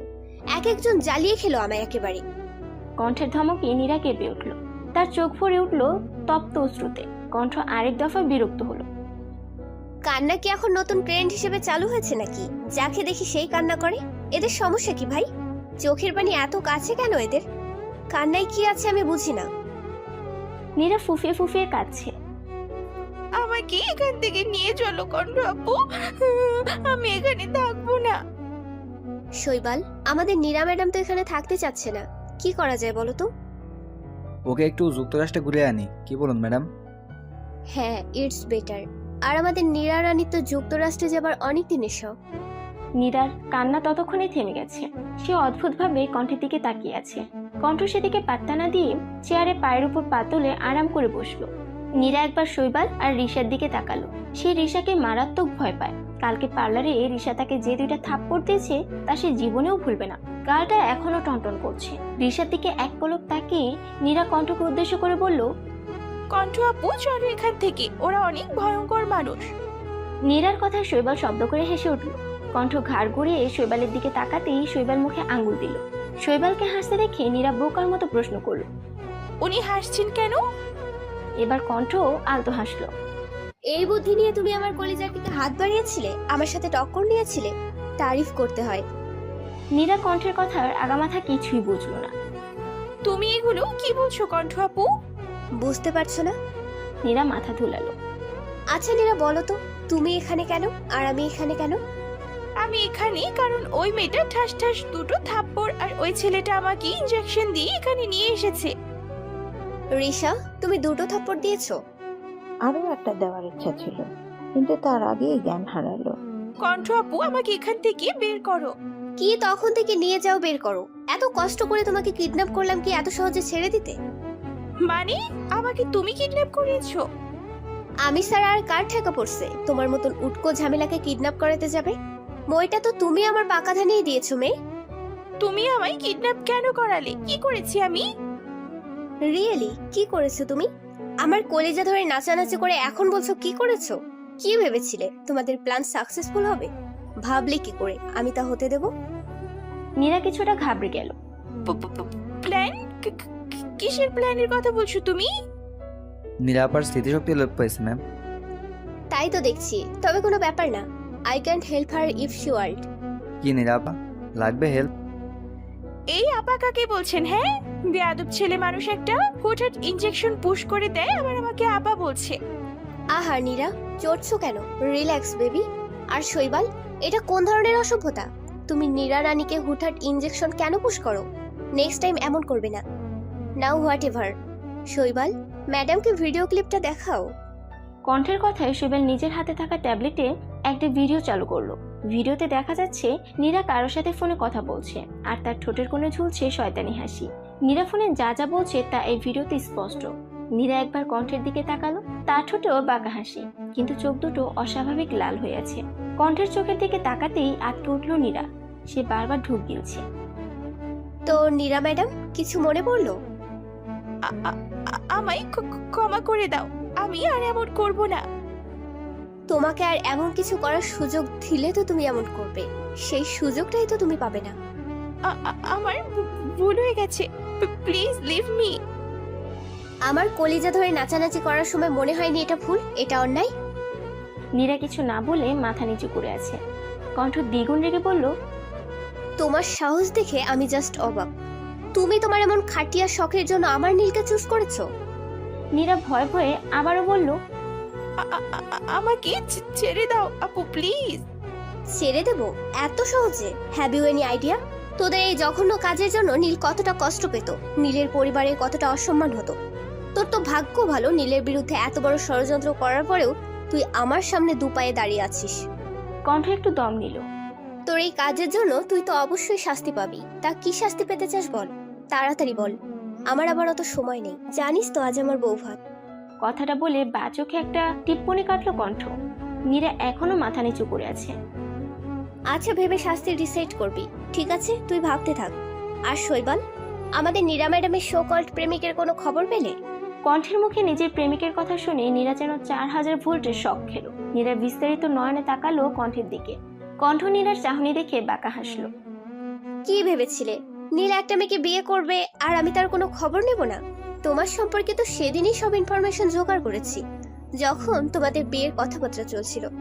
আমাকে এত কাঁচা খেলোয়াড় ভেবো না শোনা, আমি সব দিক সামলে তবেই মাঠে নামি। আচ্ছা, তোমার ওই প্রেমিকের নাম কি গো? রাহাত শিকদার ম্যাম। খুব সুন্দর নাম, যেমন সুন্দর নাম ঠিক তেমনই কুৎসিত কাজ। তা শৈবাল, নীরা ম্যাডামের শো কল্ড প্রেমিকের খোঁজ পেলে? শৈবাল ঠোঁট টিপে হেসে বলল, জি ম্যাম, নিরাপার সোকল প্রেমিক তার সোকল প্রেমিকের সাথে ট্যুরে গিয়েছে। নীরা যেন আরো অবাক হলো। তাহলে কি রাফাত তাকে ঠকালো? না না, রাফাত এমন করতে পারে না। রাফাত তাকে কেন ঠকাবে? রাফাত তো তাকে ভালোবাসে, খুব ভালোবাসে। 4 বছরের সম্পর্ক তাদের। তাহলে রাফাতের অন্য প্রেমিকা কোথা থেকে আসলো? ওরা হয়তো ভুল বলছে। ভুলই বলছে। রাফাত মোটেও এমন নয়, সে খুব ভালো ছেলে। নীরা বিভিন্ন কথায় নিজের মনকে সান্ত্বনা দিতে ব্যস্ত। আরে নীরা ম্যাডাম, আপনার শো কল্ড প্রেমিকের শো কল্ড প্রেমিকাও রয়েছে। বাই দ্য ওয়ে, রাফাত যদি নিজের প্রেমিকার সাথে সাজিক থাকে, তবে তুমি কে? তুই রূপের দাস, বলল রিশা। তার ছেলের হাসি দিয়ে কণ্ঠ বলল, ঠিকই বলেছো। আর শৈবাল, রাফাত শিকদারের যদি সাজেক ঘোরা শেষ হয়ে থাকে, তবে তাকে একটু আমার দর্শন করিও তো। বেটার কর্মফল দেয়া বাকি। জি ম্যাম। কণ্ঠ এক নজর নিজের হাতে থাকা ঘড়িটা দেখল। আচ্ছা শৈবাল, আমাকে যেতে হবে। রিসেপশনের সময় হয়ে এসেছে। আমার স্বামী হয়তো আমার অপেক্ষায় আছে। কণ্ঠ আপু, তুমি বিয়ে করেছো? হ্যাঁ, কেন? তুমি কি ভেবেছিলে আমি চিরকুমারী থাকবো? না, ঠিক তা না, কিন্তু তোমাকে কে বিয়ে করে অকালে শহীদ হতে চাইলো? কণ্ঠ চোখ ছোট করে তাকালো নীরার দিকে। নীরা একটা মেকি হাসি দিল। কণ্ঠ এবার দাঁত কিলিয়ে বলল, ওই তোমার না হওয়া বরকে নিজের না হওয়া বাচ্চার বাবা বানিয়ে দিয়েছি। মানে? কণ্ঠ কোনরূপ ভনিতা ছাড়াই বলে দিল, নীলকে বিয়ে করেছি। কি? কেন? ভালোবাসি তাই। নির্লিপ্ত কণ্ঠে কথাটা বলল কণ্ঠ। নীরা ভীষণ অবাক হলো। কণ্ঠ কাউকে ভালোবাসে এটা ভাবতে যতটা না কষ্ট হচ্ছে, তার চাইতে 1000 গুণ বেশি কষ্ট হচ্ছে এটা মানতে যে কণ্ঠ নীলকে ভালোবাসে। এটাও সম্ভব? নীরা অদ্ভুত দৃষ্টিতে তাকিয়ে আছে কণ্ঠের দিকে। কণ্ঠ তার এমন দৃষ্টির মানেটা বুঝলো। অবাক হচ্ছ তাই না? আমিও অবাক হয়েছিলাম যখন বুঝতে পারলাম আমি একজনকে ভালোবাসি, তাও কাকে? নীলের মতন একটা ছেলেকে, যে আমার বিপরীত মেরুর মানুষ। ওর সাথে আমার কোনো দিক দিয়ে মেলে না। আমরা সম্পূর্ণ আলাদা স্বভাব চরিত্রের মানুষ, কিন্তু ভালোবাসাটা না কিভাবে যেন হয়ে গেল টেরই পেলাম না। আর তুমি কিন্তু একটা বিগ থ্যাঙ্কস ডিজার্ভ করো। নীরা এবার ব্রু কুঁচকাল। তোমার জন্যই তো বুঝতে পেরেছিলাম আমি নীলকে ঠিক কতটা ভালোবাসি। জানো, তুমি যখন হেসে হেসে নীলের সাথে কথা বলতে, ইচ্ছে করতো তোমার মুখটা ভেঙে দিতে। রাতের বেলায় যখন নীলকে ফোন করলে ওর ফোন বিজি পেতাম, তখন সব ধ্বংস করে দিতে ইচ্ছে করতো। যখন তুমি নীলের হাত ধরে হাঁটতে, মন চাইতো তোমার হাতটা সুন্দর করে তোমার শরীর থেকে আলাদা করে দিই। অনেক কষ্টে তোমাদের বিয়ের দিন পর্যন্ত অপেক্ষা করেছি জানো। দিন যেন কাটছিল না। তুমি হয়তো ভাবছো, যখন আমি নীলকে এতটাই ভালোবাসি, তখন তোমাদের বিয়ের দিন পর্যন্ত কেন অপেক্ষা করলাম? আসলে কি বলতো, আমি নিজে ড্রামা কুইন না হলেও আই লাভ ড্রামা। আমার বিয়েতে ড্রামা হবে না তা হয় নাকি? কেমন বিধবা মার্কা লাগবে না? আর তোমাকে নিজের কবজায় পেতাম কি করে বলো? জানো, খুব ভেবেচিন্তে প্ল্যান বানিয়েছি। তোমাকে আর তোমার ওই লুচ ক্যারেক্টার প্রেমিককে তো আমি ছাড়বো না। খুব শখ না আমার নীলকে ইউজ করাচ্ছি তোমাদের। আমার নীলের দিকে চোখ তুলে তাকালে আমি তোকে দিনের বেলায় তারা দেখিয়ে দেবো। চেনো না আমাকে। নীরা একটু ভয় পেল, কারণ সে জানে কণ্ঠ ঠিক কতটা ভয়ঙ্কর। শৈবাল, রিশা, নজর রেখো ওর দিকে বলেই দরজার দিকে চলল। দরজার কাছে গিয়ে সে শৈবালকে কিছু একটা ইশারা করলো। অতঃপর সে চলে গেল। রিসেপশনের সময় হয়ে গেছে। মেহমানরা আসতে শুরু করে দিয়েছে, অথচ কণ্ঠের দেখা নেই। সকলে চিন্তায় শেষ। নীল শত বিরক্তি নিয়ে কণ্ঠের ফোনে একের পর এক ফোন করেই চলছে। কণ্ঠ ফোনও তুলছে না। ইডিয়েট মেয়ে, সবসময় তো খুব ইন্টেলিজেন্ট গিরি দেখায়, আর এখন দেখো ফোনটাও তুলছে না। আরে ভাই, ফোন যখন ধরবি না তখন ফোন সাথে কেন রাখিস? যত সব পাগলের দল। নিজে এক পাগল, আমাকেও পাগল বানিয়ে ছাড়বে। সবাই যখন কণ্ঠের চিন্তায় ব্যস্ত, তখন দরজা দিয়ে হাসি মুখে নিজের বাবার হাত ধরে হেঁটে হেঁটে আসছে। কণ্ঠকে দেখে সকলের জানে যেন পানি এলো। অপরদিকে নীলের প্রচন্ড রাগ হচ্ছে। কণ্ঠ গিয়ে নীলের পাশে দাঁড়ালো। নীল ফিসফিস করে কণ্ঠকে জিজ্ঞেস করলো, কোথায় ছিলিস তুই এতক্ষণ? ফুটবল মাঠে হাডুডু খেলতে গিয়েছিলাম। মানে? আরে বলো, দেখতেই তো পাচ্ছিস আইটেম বম সেজে এসেছি। তার মানে তো পার্লারেই ছিলাম। নীল আর কোনো কথা বলল না। এই মেয়ের সাথে কথা বলা মানে নিজের মাথায় নিজে নারকেল ফাটানো। রিসেপশনের অনুষ্ঠান খুব ভালোভাবেই শেষ হলো। কণ্ঠের বাবা কণ্ঠ আর নীলকে তাদের বাসায় নিয়ে গেল। যেহেতু কণ্ঠের মা নেই, তাই কণ্ঠের বাবা আর কণ্ঠের ফুফুই সকল নিয়মকানুন পালন করছে। কণ্ঠদের বাড়িতে 2 দিন থেকে তারা আবারও নীলদের বাড়িতে আসলো। দেখতে দেখতে কেটে গেল 1 সপ্তাহ। কণ্ঠ আর নীলের মধ্যে টম অ্যান্ড জেরি টাইপ সম্পর্ক এখনো চলমান। কণ্ঠ নীলকে ভালোবাসলো, তার কর্মকাণ্ডে তা প্রকাশ পায় না। সে নীলকে হেনস্থা করার একটা সুযোগও হাতছাড়া করে না। অপরদিকে বেচারা নীল বউয়ের অত্যাচারে অত্যাচারিত। সকালবেলা নীলদের বাড়ির সবাই নাস্তা করছে। এমন সময় কণ্ঠ ফর্মাল ড্রেসে নিচে নামলো। কণ্ঠকে ফর্মাল ড্রেসে দেখে নীলের বাবা প্রশ্ন করলো, কণ্ঠমা, তুমি এইভাবে?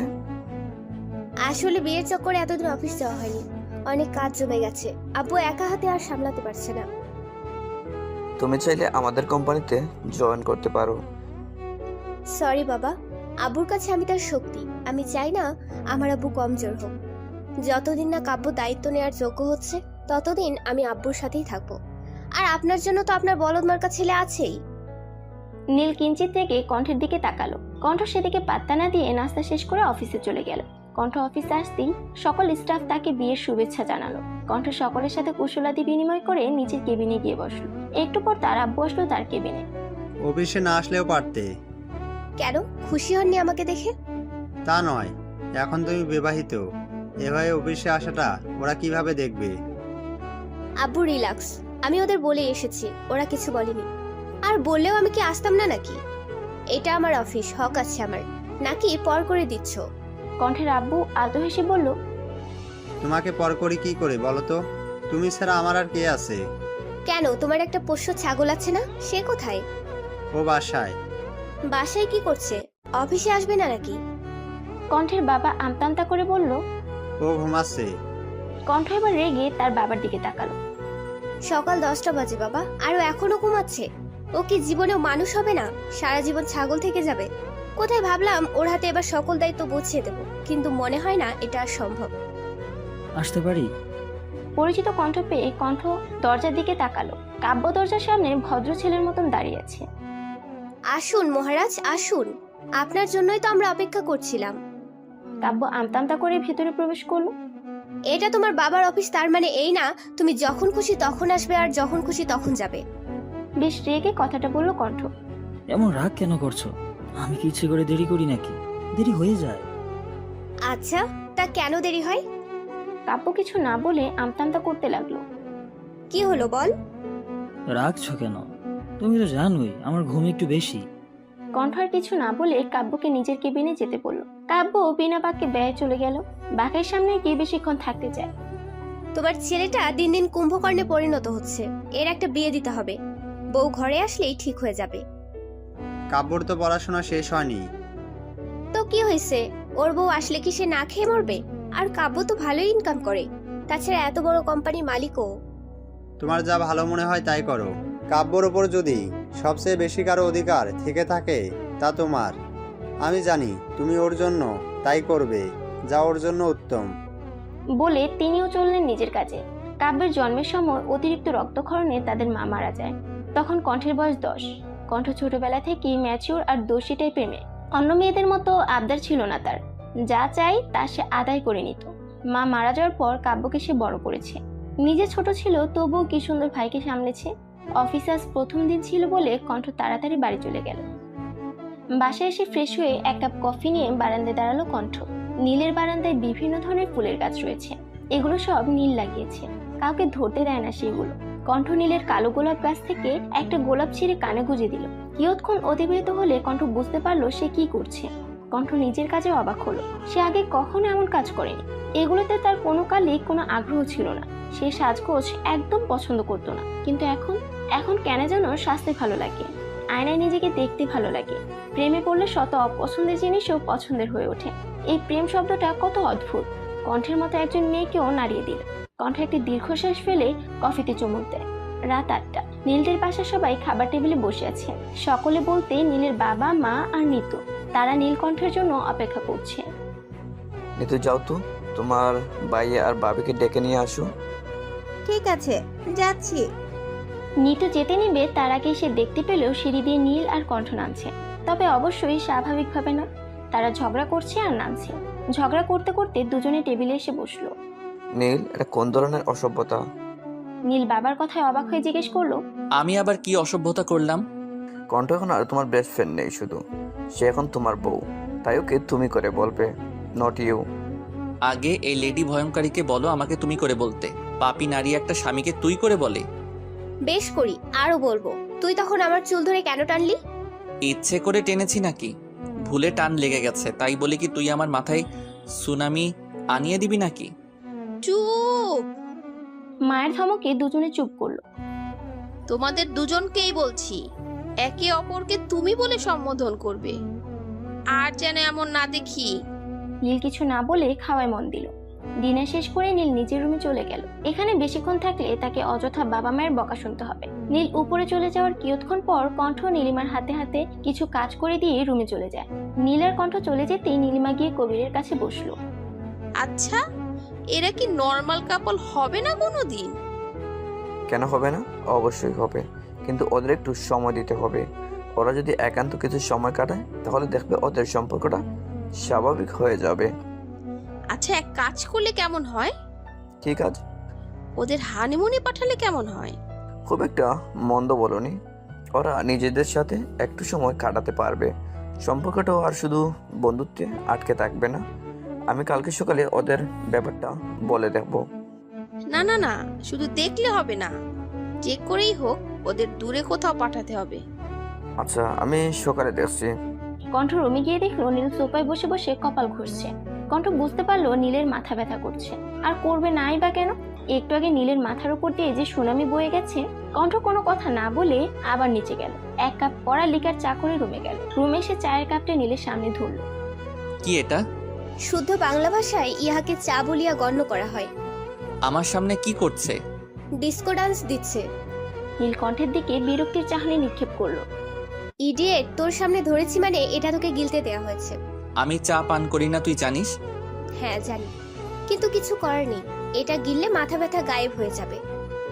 নীল জানে কণ্ঠকে শতবার না বললেও কাজ হবে না, তাই সে চুপচাপ চায়ের কাপটা হাতে নিল। নীল চায়ের দিকে এক দৃষ্টিতে তাকিয়ে আছে।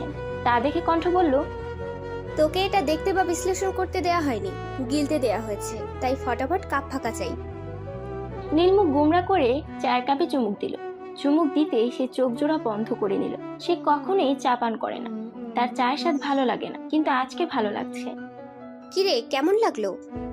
নীল কাপে দ্বিতীয় চুমুক দিয়ে বলল, খুব একটা মন্দ নয়। কণ্ঠ মুখ বাঁকিয়ে বলল, বললেই পারিস ভালো হয়েছে, এত ঢং কেন করিস? আজ যাইরা পুরুষ মানুষ। নীলকে কয়েকটা বকা দিয়ে কণ্ঠ বিছানায় শটান হয়ে শুয়ে পড়ল। অপরদিকে নীল সোফায় বসে আরাম করে চায়ের কাপে চুমুক দিচ্ছে। আহা, অসাধারণ স্বাদ। নীল কণ্ঠের দিকে তাকিয়ে ভাবলো, মিস ভয়ঙ্করই ভালোই চা বানায়, চায়ের দোকান দিলে ভালো প্রফিট পাবে। পরদিন সকালবেলা সকলে নাস্তার টেবিলে উপস্থিত। নীল মাথা নিচু করে পরোটা খাচ্ছে। কণ্ঠ জুসের গ্লাসে চুমুক দিচ্ছে আর তার পিয়ে সোনিয়ার সাথে কথা বলছে। কবির সাহেব কণ্ঠের কথা বলা শেষ হবার অপেক্ষা করছে। কণ্ঠ ফোন রাখতেই কবির সাহেব দু কয়েকটা কাশি দিয়ে গলা পরিষ্কার করলো। নীলকণ্ঠ, তোমাদের আমার কিছু বলার ছিল। জি বাবা, বলো। তোমাদের বিয়েটা তো স্বাভাবিকভাবে হয়নি, আর বিয়ে তো এতদিন পরেও তোমাদের কোথাও যাওয়া হয়নি। তাই আমি ভাবছিলাম তোমরা যদি কিছুদিনের জন্য কোনো জায়গা থেকে ঘুরে আসতে। আমার সময় নেই। ফট করে উত্তর দিল নীল। আসলে সে একা কণ্ঠের সাথে কোথাও যেতে সাহস পায় না, অত্যধিক ভয় কাজ করে মনের মধ্যে। নীল না বলায় ব্রু কুচকালো কণ্ঠ। কি এমন রাজ্য কাজ করিস তুই যে তোর সময় নেই? আম্মু, অফিসে অনেক কাজ থাকে আমার। কাজ তুমি একা না, আমিও করি, তাই আমাকে কাজ দেখাতে আসবে না। তোমরা যাচ্ছ মানে যাচ্ছ, এটা আমার অর্ডার। এবার তিনি কণ্ঠের দিকে তাকিয়ে বলল, কণ্ঠমা, তোমার কোনো অসুবিধা আছে? না বাবা। তাহলে তো হয়েই গেল। তা বলো, কোথায় যেতে চাও তোমরা? নীল কিছু একটা ভেবে বলল, কক্সবাজার। কক্সবাজার? সমস্যা নেই বাবা, কক্সবাজারই ঠিক আছে। কক্সবাজার? আচ্ছা, তবে আমি সব ব্যবস্থা করি। তোমরা আজ সন্ধ্যায় বের হবে। নীল অবাক হয়ে জিজ্ঞেস করলো, আজ সন্ধ্যায়? কেন, কোনো সমস্যা? নীল মুখ গুমরা করে বলল, না, কোনো সমস্যা নেই। তোমাদের আজ অফিস যেতে হবে না। কণ্ঠ, তুমি কাব্যকে ফোন করে বলে দাও, আর সব গুছকাজ করে নাও। ঠিক আছে বাবা। রুমে এসে নীল বিছানায় টান টান করে শুয়ে পড়লো। তার ভীষণ কান্না পাচ্ছে। সে বুঝতে পারে না সে কার কি ক্ষতি করেছে যে তার কপালে কণ্ঠের মতন বউ জুটেছে। সে ভাবলো, গভীরভাবে ভাবলো, কিন্তু কিছু অনুসন্ধান করতে সক্ষম হলো না। কণ্ঠ রুমে এসে দেখলো নীল কাদো কাদো মুখ করে সিলিং এর দিকে তাকিয়ে আছে। কিরে, এভাবে শুয়ে আছিস কেন? গোছগাছ করবি না? এবার নীল উঠে বসলো। তুই রাজি কেন হলি?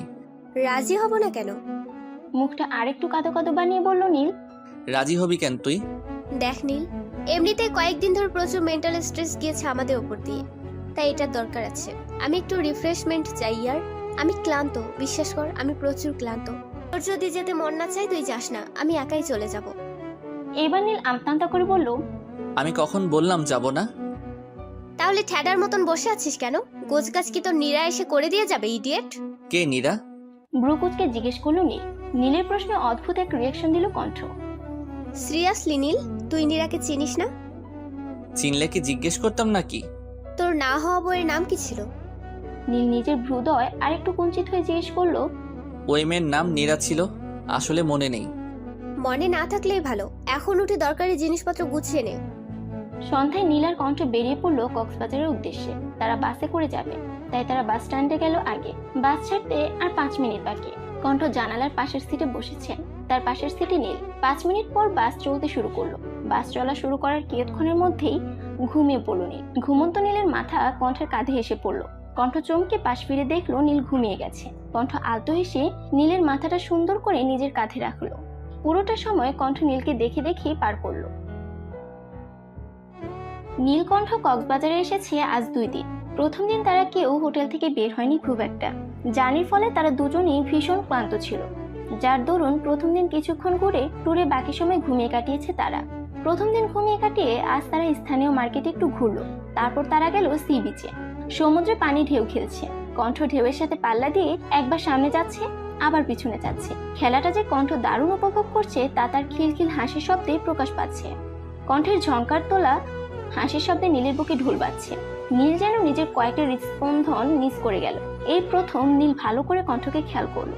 লম্বায় 5.5 ফিট মতন হবে, নাকটা একটু চ্যাপটা, কিন্তু চোখ দুটো মায়ায় ভরা, গায়ের রং একটু চাপা। এই মুহূর্তে নীলের মনে হলো শ্যামবতী আর শ্যামলতার শব্দ দুটো কণ্ঠের জন্যই প্রযোজ্য। পরক্ষণে তার মনে হলো না, শ্যামবতী বা শ্যামলতা উপাধি কণ্ঠের সাথে ঠিক যায় না। শ্যামবতী মেয়েদের সর্বাঙ্গে দয়াময় বিচরণ থাকে, যা কণ্ঠের মধ্যে ছিটে ফোটাও নেই। নীল কণ্ঠের হাসি মুখের দিকে তাকিয়ে আছে, তার ঠোঁটের কোনো আছে হাসি। একসময় নীল অনুভব করলো কণ্ঠের হাসি মুখ দেখতে তার ভালো লাগছে। মনের মধ্যে অন্যরকম এক প্রশান্তি অনুভব হচ্ছে। আগে তো এমন কখনো হয়নি, তবে আজ কেন হচ্ছে? উত্তরটা নীলের জানা নেই। নীল একটা দীর্ঘশ্বাস ফেললো। নীল দেখলো কণ্ঠ বালুতে কিছু আঁকছে। কণ্ঠের কাণ্ডে নীলের ভ্রু কুঞ্চিত হলো। কি করছে এই মেয়ে? আর আজকে এমন বাচ্চাদের মতো আচরণ কেন করছে? কণ্ঠ কি আঁকছে তা দেখতে নীল এগিয়ে গেল কণ্ঠের দিকে। গিয়ে দেখলো কণ্ঠ একটা মানুষের ছবি এঁকেছে। না না, ঠিক মানুষ নয়, এটাকে মানুষের চিত্র বললে মানুষের সকল চিত্র চরমভাবে অপমানিত হবে। আর নীল সেটা করতে চায় না বলে সে এটার নাম মানুষের চিত্র দিল না। নীলের চোখ আটকালো চিত্রের নিচে থাকা 3 অক্ষরের ইংরেজি লেখার দিকে, যেখানে স্পষ্ট করে লেখা আছে নীল। নীল পুনরায় একটা দীর্ঘশ্বাস ফেললো। নীলকে দেখে কণ্ঠ উচ্ছ্বাসিত কণ্ঠে বলল, দেখ তো ছবিটা কেমন হয়েছে, একদম তোর মতো, তাই না? নীল কিছু না বলে সমুদ্রের পানির দিকে দৃষ্টি নিক্ষেপ করলো। তোর কি মন খারাপ নীল? কণ্ঠ নরম গলায় জিজ্ঞেস করলো। নীল এবারও নিরুত্তর। নীল তুই ঠিক আছিস? মনে হয় না। বেশ সময় নিয়ে উত্তর দিল নীল। মানে? জানি না রে, কিচ্ছু বুঝতে পারছি না কি হচ্ছে আমার সাথে। কেমন অগোছালো লাগছে নিজেকে। এই জন্যই বলি গাঁজা টাজা কম গিল, কিন্তু আমার কথা শোনা তো তোর ধাঁচে নেই। নীল শান্ত দৃষ্টিতে একবার কণ্ঠের দিকে তাকালো। সূর্যাস্তের কমল আভায় কণ্ঠের মুখশ্রী কেমন স্নিগ্ধ লাগছে। কণ্ঠের ঘর্মাক্ত মুখটা অনেক বেশি মোহনীয় লাগছে নীলের কাছে। নীলের বুকের বাপাসটা ধক করে উঠলো, তার নিঃশ্বাস যেন আটকে আসছে। এমন হাদার মতন তাকিয়ে আছিস কেন? হাদা শব্দটা শুনে নাক ছিটকালো নীল। নীলকে নাক কুচকাতে দেখে কণ্ঠ দুষ্ট হেসে বলল, এমনিতে তো আমার দিকে তাকাস না, আর আজকে তাকিয়েই আছিস। আমার প্রেমে পড়েছিস নাকি নীল? প্রেমে? তাও তোর? In your dream. আমার এতটাও খারাপ সময় আসেনি আমি তোর প্রেমে পড়বো। আমার প্রেমে কেন পড়বি তুই? তুই তো পড়বি নীরার প্রেমে, যে তোকে মাঝে রাস্তায় ফেলে চলে যাবে। নীল মুখ বাঁকালো। সন্ধ্যার পরে তারা সমুদ্রের তীরে বারবিকিউ এর আয়োজন করলো। কণ্ঠ দক্ষ হাতে শুকনো কাঠ এনে তাতে আগুন জ্বালালো। বারবিকিউ প্রোগ্রাম শেষ করে তারা রিসোর্টে ফিরলো। কণ্ঠ রিসোর্টে এসে লম্বা একটা শাওয়ার নিল। শাওয়ার নিয়ে বাইরে এসে রুমি নীলকে না দেখে একটু অবাক হলো কণ্ঠ। কোথায় গেল সে? কণ্ঠ ভাবনার মাঝেই নীলের আওয়াজ পাওয়া গেল। আমি বারান্দায়। কণ্ঠ মুচকি হাসলো। তোয়ালেটা চেয়ারে মেলে দিয়ে কণ্ঠ বারান্দায় গেল। নীল চোখ বন্ধ করে বারান্দায় দাঁড়িয়ে আছে। কণ্ঠ একবার নীলের দিকে তাকিয়ে অন্ধকারে মন কিছুক্ষণ বারান্দায় সময় কাটিয়ে কণ্ঠ রুমে চলে আসলো। তার ভীষণ ঘুম পাচ্ছে। কণ্ঠ রুমে আসার বেশ কিছুক্ষণ পর নীল রুমে আসলো। কণ্ঠ তখন ঘুমে বিভোর। ঘুমের মধ্যে কণ্ঠকে দেখতে একদম বাচ্চাদের মতো লাগছে। নীল আলতো হেসে কণ্ঠের গায়ে ব্ল্যাঙ্কেট চাপা দিয়ে কণ্ঠের দিকে মুখ করে শুয়ে পড়লো। নীল অপলক দৃষ্টিতে তাকিয়ে আছে কণ্ঠের দিকে। বাতাসে কণ্ঠের অবাধ্য চুলগুলো তার মুখে এসে পড়ছে। নীল আলতো হাতে কণ্ঠের চুলগুলো ওর কানের পিছনে গুজে দিল। বাকিটা রাত নীল কণ্ঠকে দেখে কাটিয়ে দিল। কক্সবাজারে আরো 2 দিন কাটিয়ে ঢাকায় ফিরে নীল আর কণ্ঠ। ঢাকায় ফিরতেই শুরু হয় তাদের ব্যস্ততা। আবারও সেই রোজকার রুটিন। এর মধ্যে রাফাতও তার প্রেমিকার সাথে সাজেক ট্যুর থেকে ফিরে এসেছে। রাফাত ঢাকায় পা রাখতে না রাখতেই শৈবাল তাকে নিজস্ব কায়দায় তুলে আনে। তাকে আপাতত নীরার পাশের রুমে বন্দি করে রাখা হয়েছে। অফিস থেকে কণ্ঠ সেখানেই যাবে। কণ্ঠের আজকে অফিসে যাওয়ার ইচ্ছে ছিল না, কিন্তু কাব্য একটা গন্ডগোল পাকিয়েছে। সেটা ঠিক করতেই তাকে যেতে হচ্ছে। কণ্ঠ অফিসে এসে দেখলো কাব্য নিজের কেবিনে মাথা নিচু করে বসে আছে। কণ্ঠ ধীর পায়ে এগিয়ে গেল ভাইয়ের দিকে। কাব্যের কাঁধে হাত রাখতেই কাব্য কণ্ঠকে জড়িয়ে ধরলো। কিছুক্ষণ পর কণ্ঠে নিজের কাঁধে ভেজা অনুভব করলো। তার মানে কাব্য কাঁদছে? কণ্ঠ একটা লম্বা নিঃশ্বাস নিল, তারপর কাব্যকে সোজা করে বসালো। কি হয়েছে, কাঁদছিস কেন তুই? কাব্য অস্পষ্ট সুরে উত্তর দিল, আমি ইচ্ছে করে করিনি। কাউকে খুনটুন করেছিস? কাব্য নাবোধক মাথা ঝাঁকালো। তাহলে এমন মেয়েদের মতো কাঁদছিস কেন? আর সামান্য অ্যাক্সিডেন্ট হয়েছে, বেশি কিছু না। আর আমি আসার সময় মেয়েটাকে হাসপাতালে দেখে এসেছি। সে এখন ঠিক আছে, তুই প্যারা নিস না, আমি আছি তো। বিশ্বাস করো আপু, আমি ইচ্ছে করে করিনি। আমি জানি আমার ভাই ইচ্ছে করে কারো ক্ষতি করতে পারে না, চিনি আমি আমার ভাইকে, তাই রিল্যাক্স। আর মেয়েদের মতো এত কাঁদতে হবে না, মেয়েদের মতো এত কাঁদলে পরে তোর বিয়ের জন্য মেয়ে পাবো না রে ছাগল। কণ্ঠের কথায় এবার কাব্য হেসে ফেলল। হেসে কণ্ঠকে জড়িয়ে ধরলো। কণ্ঠ ভাইকে পরম যত্নে জড়িয়ে ধরলো। আব্বু কোথায় আপু? আব্বু হাসপাতালে, মেয়েটার রিলিজ করিয়ে একবারে আসবে। রিলিজ আজকে? হ্যাঁ, ও বেশি ব্যথা পায়নি তো, শুধু ডান হাতে একটু ফ্র্যাকচার হয়েছে আর কপাল সামান্য কেটে গেছে। তুই টেনশন নিস না। কাব্য মাথা দুলালো। শোন, তুই এখন বাড়ি চলে যা, বাড়ি গিয়ে লম্বা একটা শাওয়ার নিবি, তারপর ঘুমাবি। এর বাইরে কিছু করলে কঠিন মারি। চল, তোকে বাসায় দিয়ে এসে আমি এক জায়গায় যাব। তুমি কোথায় যাবা? আমিও চলে যাব, আমার একটু কাজ আছে। আচ্ছা চলো। কণ্ঠ কাব্যকে তাদের বাসার সামনে নামিয়ে দিল। আপু ভেতরে আসো। আজ না, আজ আমার গুরুত্বপূর্ণ কাজ আছে, অন্য একদিন আসবো পাক্কা। ঠিক আছে, সাবধানে যেও। কণ্ঠ মুচকি এসে গাড়ি স্টার্ট দিল। কিছু দূর যেতেই কণ্ঠের ফোন বেজে উঠলো। কণ্ঠ গাড়িটা এক সাইডে পার্ক করে ফোনটা রিসিভ করলো। আসসালামু আলাইকুম মামনি। নীলিমা সালামের উত্তর দিয়ে বলল তার আর্জেন্ট নীলের নানু বাড়িতে যাচ্ছে, সে যেন তাড়াতাড়ি বাড়ি চলে যায়। বাড়িতে কেউ নেই, তিনি নীলকেও আজ তাড়াতাড়ি বাড়ি চলে যেতে বলেছেন। কণ্ঠ ঠিক আছে বলে ফোন কেটে দিল। আজ আর রাফাতের ওখানে যাওয়া হলো না, কাজটা আধুরা রয়ে গেল। কণ্ঠ ফোন করে শৈবালকে বলে দিল সে আর যেতে পারবে না। রাফাত আর নীরাকে যেন ঘুমের ইনজেকশন দিয়ে দেওয়া হয়। শৈবালের সাথে কথা বলে একটা দীর্ঘশ্বাস ফেলে গাড়ি স্টার্ট দিল কণ্ঠ। নিজের আপন মানুষগুলো বাঁচাতে কত কিছু করতে হয়। পরদিন সকালবেলা কণ্ঠ নীলকে তার কফি দিয়ে এসে নাস্তার আয়োজন করছে। বাড়িতে শুধু সে আর নীল। নাস্তা বানিয়ে রেখে কণ্ঠ বের হবে। কালকে যে কাজটা অসম্পূর্ণ রয়ে গিয়েছিল আজ তা পূর্ণ করতে হবে। হাতে সময় নেই বেশি। কাজ করার মাঝেই কণ্ঠ রান্নাঘরে দ্বিতীয় কারো উপস্থিতি টের পেল। সে ঘাড় কাত করে দেখলো রান্নাঘরের দরজায় হেলান দিয়ে দাঁড়িয়ে আছে নীল। সকালে উঠে কণ্ঠকে পাশে না পেয়ে নীল নিচে আসে। এসে দেখে কণ্ঠ রান্না করছে। এপ্রিল মাসের শেষ দিকে গরম ভালোই পড়েছে। গরম আর গ্যাসের আগুনের তাপে কণ্ঠের নাকে বিন্দু বিন্দু ঘাম জমা হয়েছে। কণ্ঠের নাকে জমে থাকা ঘামগুলো নীলের কাছে যথেষ্ট মোহনীয় লাগছে। এটাও কি সম্ভব হতে পারে? আমরা যদি কারো প্রেমে পড়ি তাহলে তার সবকিছুই আমাদের মুগ্ধ করে। নীলের অবস্থাটাও তেমন। একটা সময় ছিল যখন সে কণ্ঠকে ভয় পেত, কণ্ঠের আশেপাশে থাকতে চাইতো না।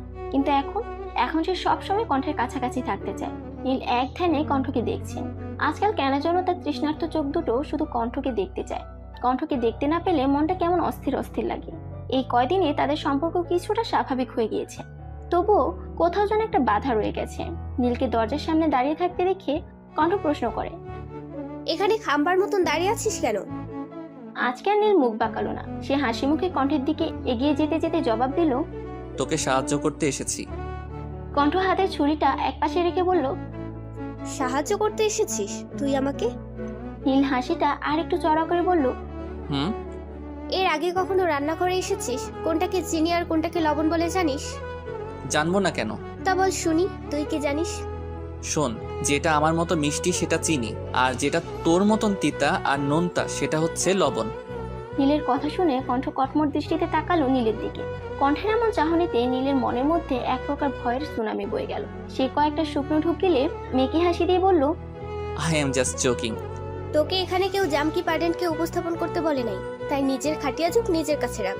আচ্ছা ঠিক আছে, ডাকলাম। এবার দে, আমি সবজি কেটে দিচ্ছি। পারবি না তুই, শুধু শুধু হাত টাট কেটে রক্তারক্তি কাণ্ড হবে একটা, আর আমি তা চাই না। কণ্ঠের কথায় নীল একটু ভাব নিয়ে বলল, don't under estimate the power of a common man. তোর কোনো ধারণা নেই আমি ঠিক কি কি করতে পারি। দে ছুরি, আর গাজর দিয়ে আমি কাটছি। দেখ নীল, আমার এমনিতেই অনেক কাজ পড়ে আছে, প্লিজ আমার কাজ আর বাড়াস না, আর বিরক্তও করিস না। যা এখান থেকে, আমাকে কাজ করতে দে। নীল কোনো কথা না বলে কণ্ঠের হাত থেকে ছুরিটা নিয়ে সবজি কাটতে লাগলো। কণ্ঠ কিয়ৎক্ষণ নীলের দিকে তাকিয়ে থেকে রুটির আটা গুলতে লাগলো। মিনিট দুয়েক বাদে নীল আমতা করে বলল, কণ্ঠ আমি যাই, বুঝলি? আমার একটা গুরুত্বপূর্ণ কাজ আছে, তুই কাজ কর, আমি যাই। কণ্ঠ আটার ডো বানাতে বানাতে বলল, আচ্ছা যা। নীল রান্নাঘরের দরজা ক্রস করতে শোনা গেল কণ্ঠের চিৎকার। নীল! কণ্ঠের চিৎকারে নীলের পাজোড়া থেমে গেল। কণ্ঠ হন্তদন্ত হয়ে নীলের সামনে আসলো। হাত দেখি তোর। হাত? হাত কেন দেখবি? কিচ্ছু নেই হাতে। কুচি কুচি করে কেটে বুড়িগঙ্গায় ভাসাবো আমি, ইডিয়েট। কণ্ঠ নীলের হাত টেনে সামনে নিয়ে আসলো। হাত কেটে গেছে অনেকটুকু। রক্তে নীলের সাদা টি শার্ট রক্তবর্ণ ধারণ করেছে। কণ্ঠ নীলের দিকে কটমট দৃষ্টিতে তাকালো। নীল মেকি হাসি দিয়ে বলল, কিছু হয়নি, একটুই কেটেছে। কণ্ঠ কোনো কথা না বলে নীলের হাত দিয়ে স্যাভলন দিয়ে পরিষ্কার করে মলম লাগিয়ে ব্যান্ডেজ করে দিল। নাস্তা বানানোর শেষে কণ্ঠ টেবিলে খাবার সাজিয়ে নীলকে ডেকে দিল। নীল কোনো কথা না বলে ভদ্র ছেলের মতন রুটি আর সবজি খেয়ে রুমে চলে গেল। নীল যাওয়ার পর কণ্ঠ সবকিছু গুছিয়ে রুমে গেল। গিয়ে দেখলো নীল গভীর ঘুমে। নীলকে ঘুমন্ত অবস্থায় দেখে বাঁকা হাসলো কণ্ঠ। সরি নীল, তোর খাবারে ঘুমের মেডিসিন দিয়েছিলাম। তুই জেগে থাকলে আমি আমার কাজে যেতাম কি করে? তবে প্রমিস, তুই জাগার আগেই চলে আসবো। হ্যাভ এ সুইট স্টিল হানি। নীলের মাথায় আলতো হাত বুলিয়ে কণ্ঠ চলে গেল। রাফাতকে একটা চেয়ারে বেঁধে রাখা হয়েছে। চেয়ারে অনেকগুলো তার জুড়ে দেওয়া হয়েছে। বর্তমানে রাফাতের কোনো জ্ঞান নেই। কণ্ঠ একটা চেয়ার নিয়ে রাফাতের মুখে বরাবর বসে শৈবালকে বলল রাফাতের জ্ঞান ফেরাতে। শৈবাল এক বালতি পানি এনে রাফাতের মুখের উপর ঢেলে দিল। রাফাত ধরফড়িয়ে উঠল। কি খবর মিস্টার রাফাত শিকদার? সাজেকে কেমন ঘুরলেন? কে আপনি, আর আমাকে এখানে কেন নিয়ে আসা হয়েছে? এখানে মূলত মানুষকে তাদের কাজের পুরস্কার দিতে নিয়ে আসা হয়। আপনাকে যখন আনা হয়েছে তখন আপনাকেও পুরস্কার দেওয়া হবে। এটা কেমন পুরস্কার, আর আমাকে এমন করে বেঁধে কেন রেখেছেন? আমার কাছে সময় নেই বেশি, তাই সোজাসুজি বলছি, নীলের সাথে কি শত্রুতা আপনার? নীল? কে নীল? নীল নামের কাউকে আমি চিনি না। দেখ, আমি এখনই মাথা গরম করতে চাচ্ছি না, তাই যা জিজ্ঞেস করছি তার সোজা সাপটা উত্তর দে। সত্যি বলছি, আমি নীল নামের কাউকে চিনি না। যদি না চিনিস তাহলে তোর সো কল্ড প্রেমিকার সাথে মিলিত হয়ে ওর বিরুদ্ধে ষড়যন্ত্র কেন করেছিলি? প্রেমিকা? কে প্রেমিকা? নীরাকে চিনিস? নীরা, নীরা ফারাবি চিনিস? না, আমি কাউকে চিনি না। কণ্ঠ এবার কোনো কথা না বলে শৈবালকে কিছু ইশারা করলো। সাথে সাথে শৈবাল গিয়ে দেওয়ালে থাকা একটা সুইচে টিপ দিল। তৎক্ষণাৎ চেয়ার সহ রাফাত কেঁপে উঠল। যন্ত্রণায় রাফাত চিৎকার করে উঠল। কিছুক্ষণ পর শক অফ করা হলো। এবার মনে পড়েছে নীরাকে? আর তার সাথে মিলে কেন নীলের বিরুদ্ধে ষড়যন্ত্র করেছিস বল? হাঁপাতে হাঁপাতে রাফাত উত্তর দেয়, টাকার জন্য। টাকার জন্য? না, বিশ্বাস হলো না। সত্যি বলছি, টাকার জন্যই এমন করেছিলাম। আমার টাকার অনেক দরকার ছিল, তাই নীরাকে বলেছিলাম নীলকে 6 মাসের জন্য বিয়ে করতে। 6 মাস পর ওদের ডিভোর্স হয়ে গেলে নীরা ওর কাবিনের টাকা সহ আরো এক্সট্রা 15 লাখ টাকা পেত, আর আমরা ওই সকল টাকা নিয়ে ইউএস শিফট করতাম। আমাকে কি তোর এতই বোকা বলে মনে হয়? তুই বলবি টাকার জন্য নীলের বিরুদ্ধে ষড়যন্ত্র করেছিস, আর আমি তা বিশ্বাস করব? টাকা তো তোর বাপের কম নেই, আর নীরার বাপেরও না। তাহলে অন্যের টাকায় এত লোভ কেন? দেখ, এমন কিছু বল যাতে করে আমি তোর কথা বিশ্বাস করতে পারি। বিশ্বাস করতে সহজ হয়। বল বল, তাড়াতাড়ি বল। রাফাত এবার একটু চেঁচিয়ে বলল, বললাম তো, সব টাকার জন্য করেছি। তুই আসলেই ভালো কথার মানুষ না। শৈবাল, অন দ্য সুইচ। আবারও রাফাতের পুরো শরীরে কারেন্টের ঝটকা লাগালো। রাফাত ব্যথায় চোখ মুখ খিচিয়ে নিল। আমাকে এর চেয়ে বেশি কঠোর হতে বাধ্য করিস না। আমি কতটা ভয়ঙ্কর হতে পারি তোর কোনো ধারণা নেই। তাই তোর জন্য ভালো এটাতেই হবে তুই সব সত্যিটা বলে দে। রাফাত বারবার একই কথা হারাচ্ছে, সে টাকার জন্য এসব করেছে। এর বেশি এক অক্ষরও এগুচ্ছে না। দেখ রাফাত, এটা আমিও জানি, তুইও জানিস, শুধু টাকার জন্য তুই এমনটা করিসনি। আর নীরা, ওকেও তুই ব্যবহার করেছিস। কেন এসব করেছিস ফটাফট বলে দে। যত তাড়াতাড়ি তুই সত্যিটা বলবি ততই তোর জন্য মঙ্গল হবে। রাফাত মুখে কুলু পেটে বসে আছে। রাফাতকে চুপ থাকতে দেখে শৈবাল আবারও সুইচ অন করলো, আর সাথে সাথে রাফাতের শরীরে কারেন্টের জোরকা ঝটকা লাগাল। কণ্ঠ ব্রুকুচকে শৈবালের দিকে তাকিয়ে বলল, তোমাকে বলেছিলাম। সরি ম্যাম, আসলে হারামি মুখ খুলছিল না তাই। তাই বলে 24/7 আওয়ার একই ট্রাপে অ্যাপ্লাই করবা? Sorry ma'am. ইটস ওকে শৈবাল, আমি কিছু মনে করিনি, তবে পরের বার থেকে খেয়াল রাখবা। এবার রাফাতের দিকে তাকিয়ে বলল, তো মিস্টার রাফাত শিকদার, আপনি মুখ খুলবেন না তাই তো? রাফাত নিশ্চুপ। তবে আমি অন্য পন্থা অবলম্বন করছি। আচ্ছা রাফাত, তোর একটা বড় বিধবা বোন আছে তাই না, যার একটা ছোট্ট 7 বছর বয়সী ছেলে আছে, যে তোর বোনের বেঁচে থাকার একমাত্র সম্বল। তো আমরা যদি তোর বোনের সেই একমাত্র সম্বলকে গুম করে দেই বা মেরে ফেলি, তবে তোর কেমন লাগবে? রাফাতের চোখে এবার স্পষ্ট ভয় দেখতে পেল কণ্ঠ। রাফাতের ভীত চাহনি দেখে বাঁকা হাসলো কণ্ঠ। তার আর কষ্ট করা লাগবে না। এবার রাফাত নিজে গড় গড় করে সব বলে দিল। একটা মানুষকে শারীরিকভাবে আঘাত করে যতটা দুর্বল করা যায়, মানসিকভাবে আঘাত করে এর চাইতে কয়েক গুণ বেশি দুর্বল করা যায়। কণ্ঠ একবার বাঁকা চোখে রাফাতের দিকে তাকিয়ে কাউকে একটা ফোন করলো। হ্যালো শাফিন, শোনো, একটা বাচ্চাকে প্রতিশোধ নিতে সব করেছি, নীলের থেকে প্রতিশোধ। রাফাত এক প্রকার চেঁচিয়ে কথাটা বলল।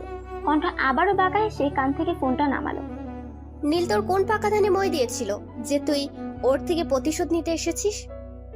ও একটা খুন করেছে ও আমার বোনকে। কণ্ঠ প্রচন্ড অবাক হলো। কি বলছে এই ছেলে? মাথা ঠিক আছে এই ছেলের? নীল আর খুন, মাথা ঠিক আছে তোর?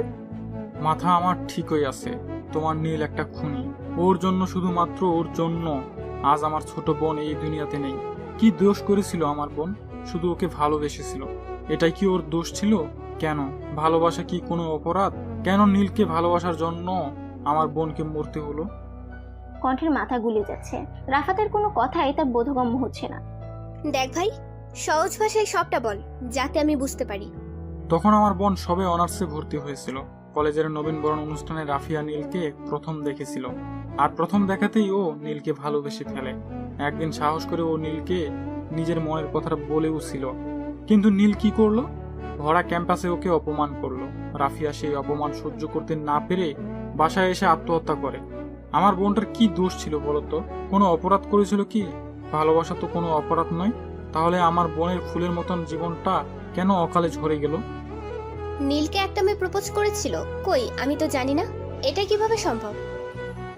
সম্ভব, কারণ তখন তুমি দেশে ছিলে না। তুমি তখন জার্মানিতে ছিলে, তোমার খালার কাছে। কণ্ঠের এবার মনে পড়লো তখন তারা অনার্স 3য় বর্ষে উঠলো সবে। তার খালা অনেক অসুস্থ ছিল বলে তারা জার্মান গিয়েছিল খালার কাছে।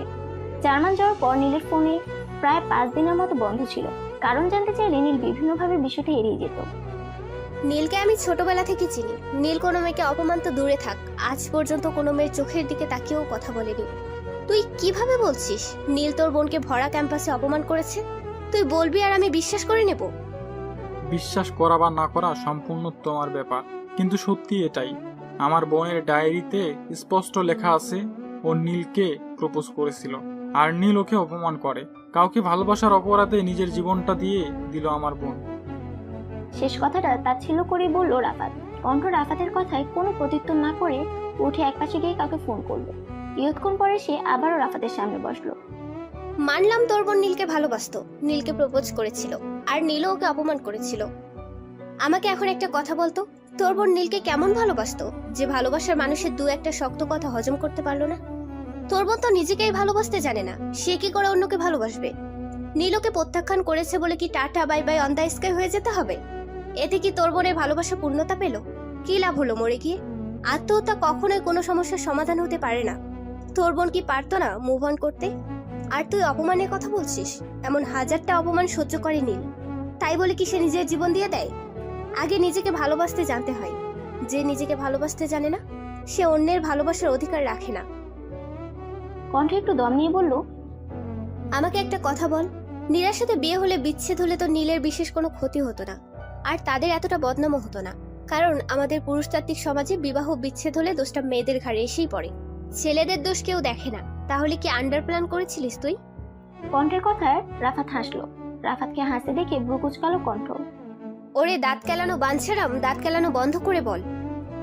নীলার সাথে একবার নীলের বিয়ে হলে ওর পথে বসা ছাড়া কোনো উপায় ছিল না।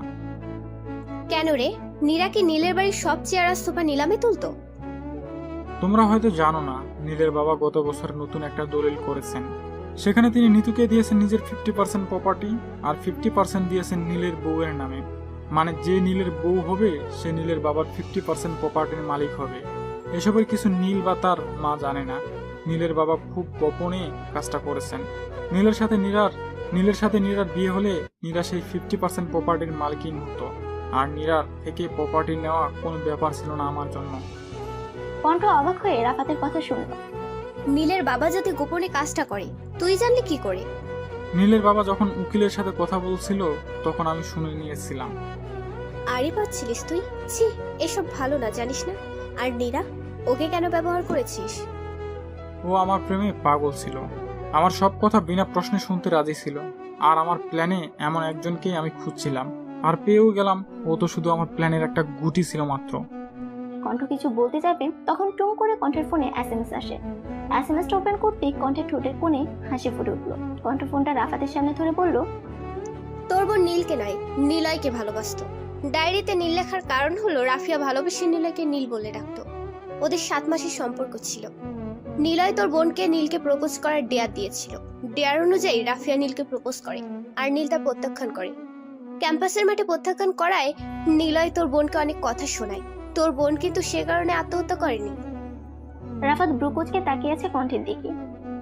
তোর বোন গর্ভবতী ছিল আর বাচ্চাটা নিলয়ের ছিল।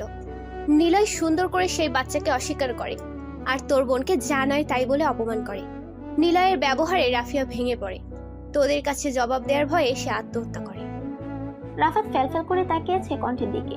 কণ্ঠের একটা কথাই তার কানে বাজছে, রাফিয়া গর্ভবতী ছিল। নিলয়ের বর্তমান অবস্থা জানিস কি? রাফাত অস্পষ্ট সুরে বলল, কি?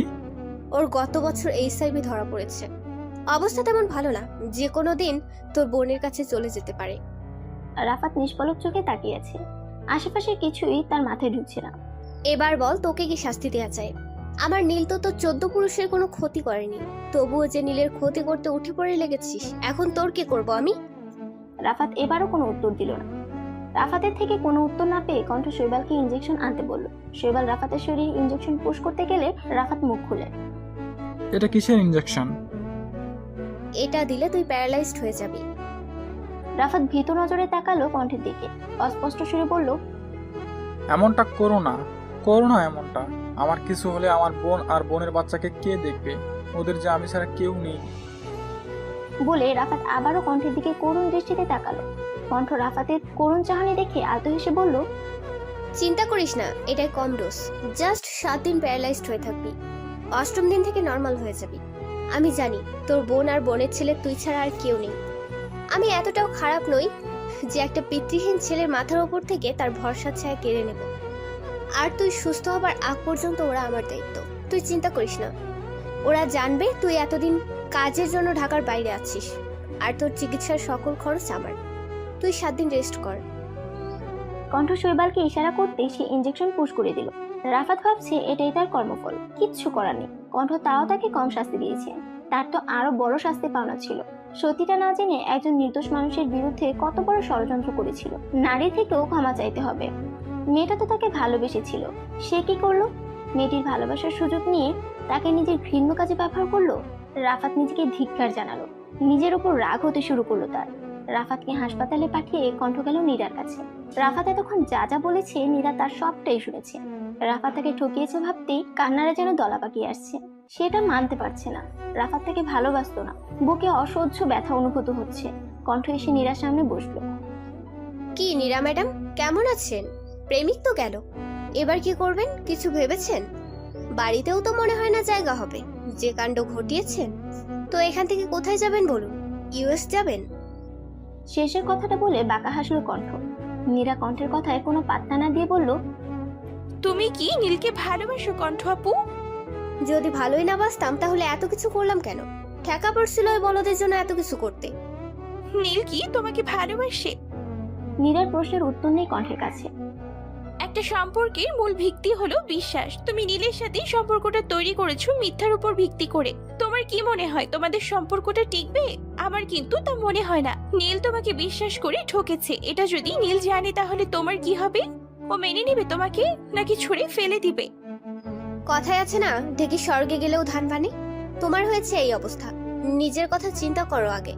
আর একটা কথা, আমি কোনো ফেলনা নই যে যখন খুশি তখন আমায় ছুঁড়ে ফেলে দিবে। আমি নিজের হক আদায় করতে খুব ভালোভাবেই জানি। আমার চিন্তা না করে তুমি বরং তোমার নিজের চিন্তা করো। আমি তো শুধু তোমাকে তোমাদের ভবিষ্যৎ নিয়ে একটু বললাম, বাকিটা তুমি ভালো বুঝো।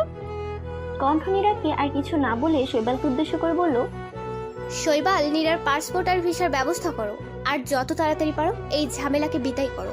10 বছরের আগে যেন বাংলাদেশে পা রাখতে না পারে। আপন মনে ড্রাইভ করছে কণ্ঠ।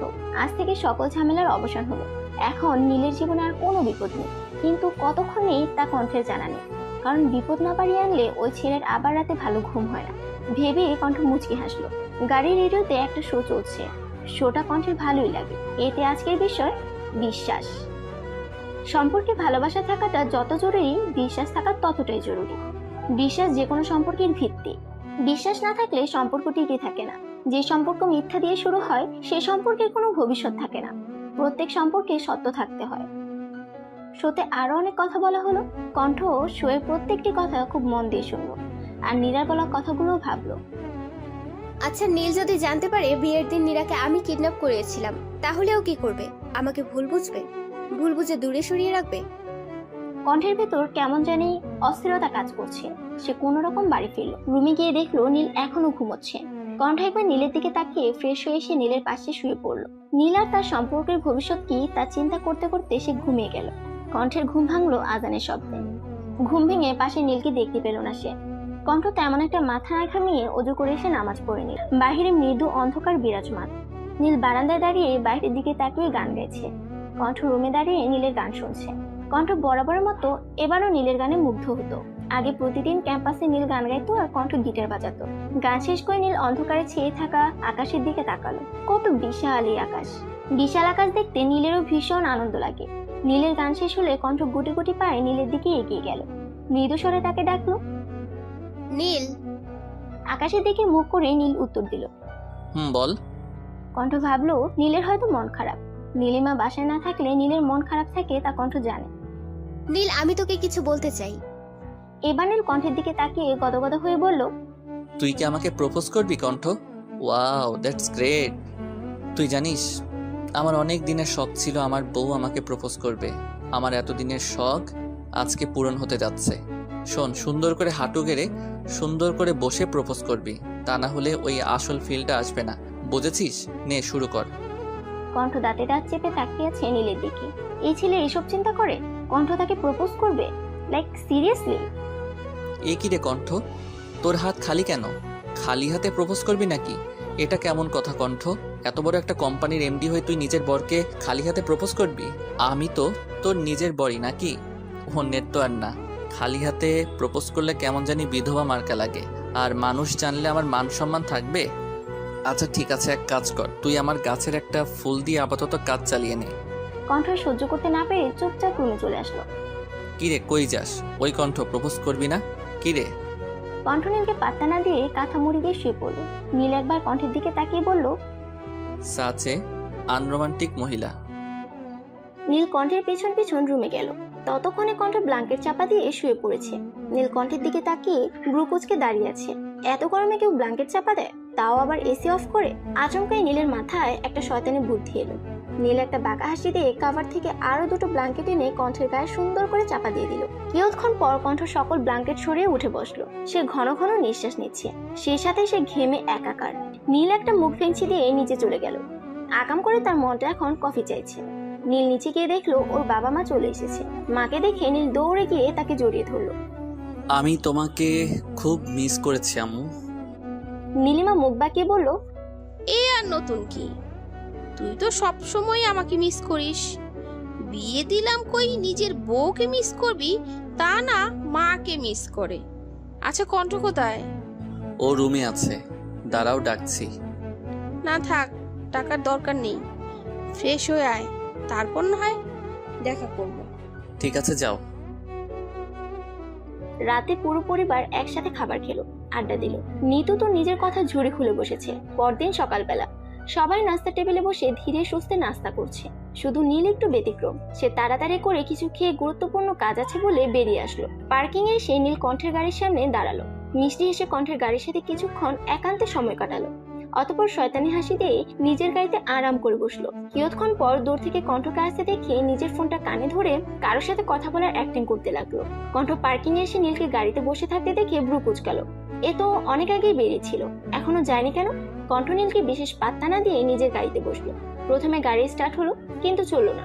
দ্বিতীয়বারও একই অবস্থা। কণ্ঠ কি হয়েছে গাড়ি থেকে নেমে দেখলো, টায়ারে হাওয়া নেই। যা বাবা, এটা কখন হলো? কাল রাতেও তো ঠিক ছিল। কণ্ঠকে দাঁড়িয়ে থাকতে দেখে নীল গাড়ি থেকে বেরিয়ে আসলো।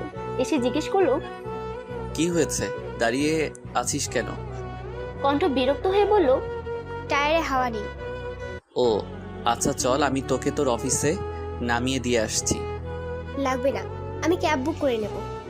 হ্যাঁ সে তুই করতেই পারিস, কিন্তু ভাব কখন ক্যাব বুক করবি, কখন ক্যাব আসবে, আর কখন তুই অফিস যাবি।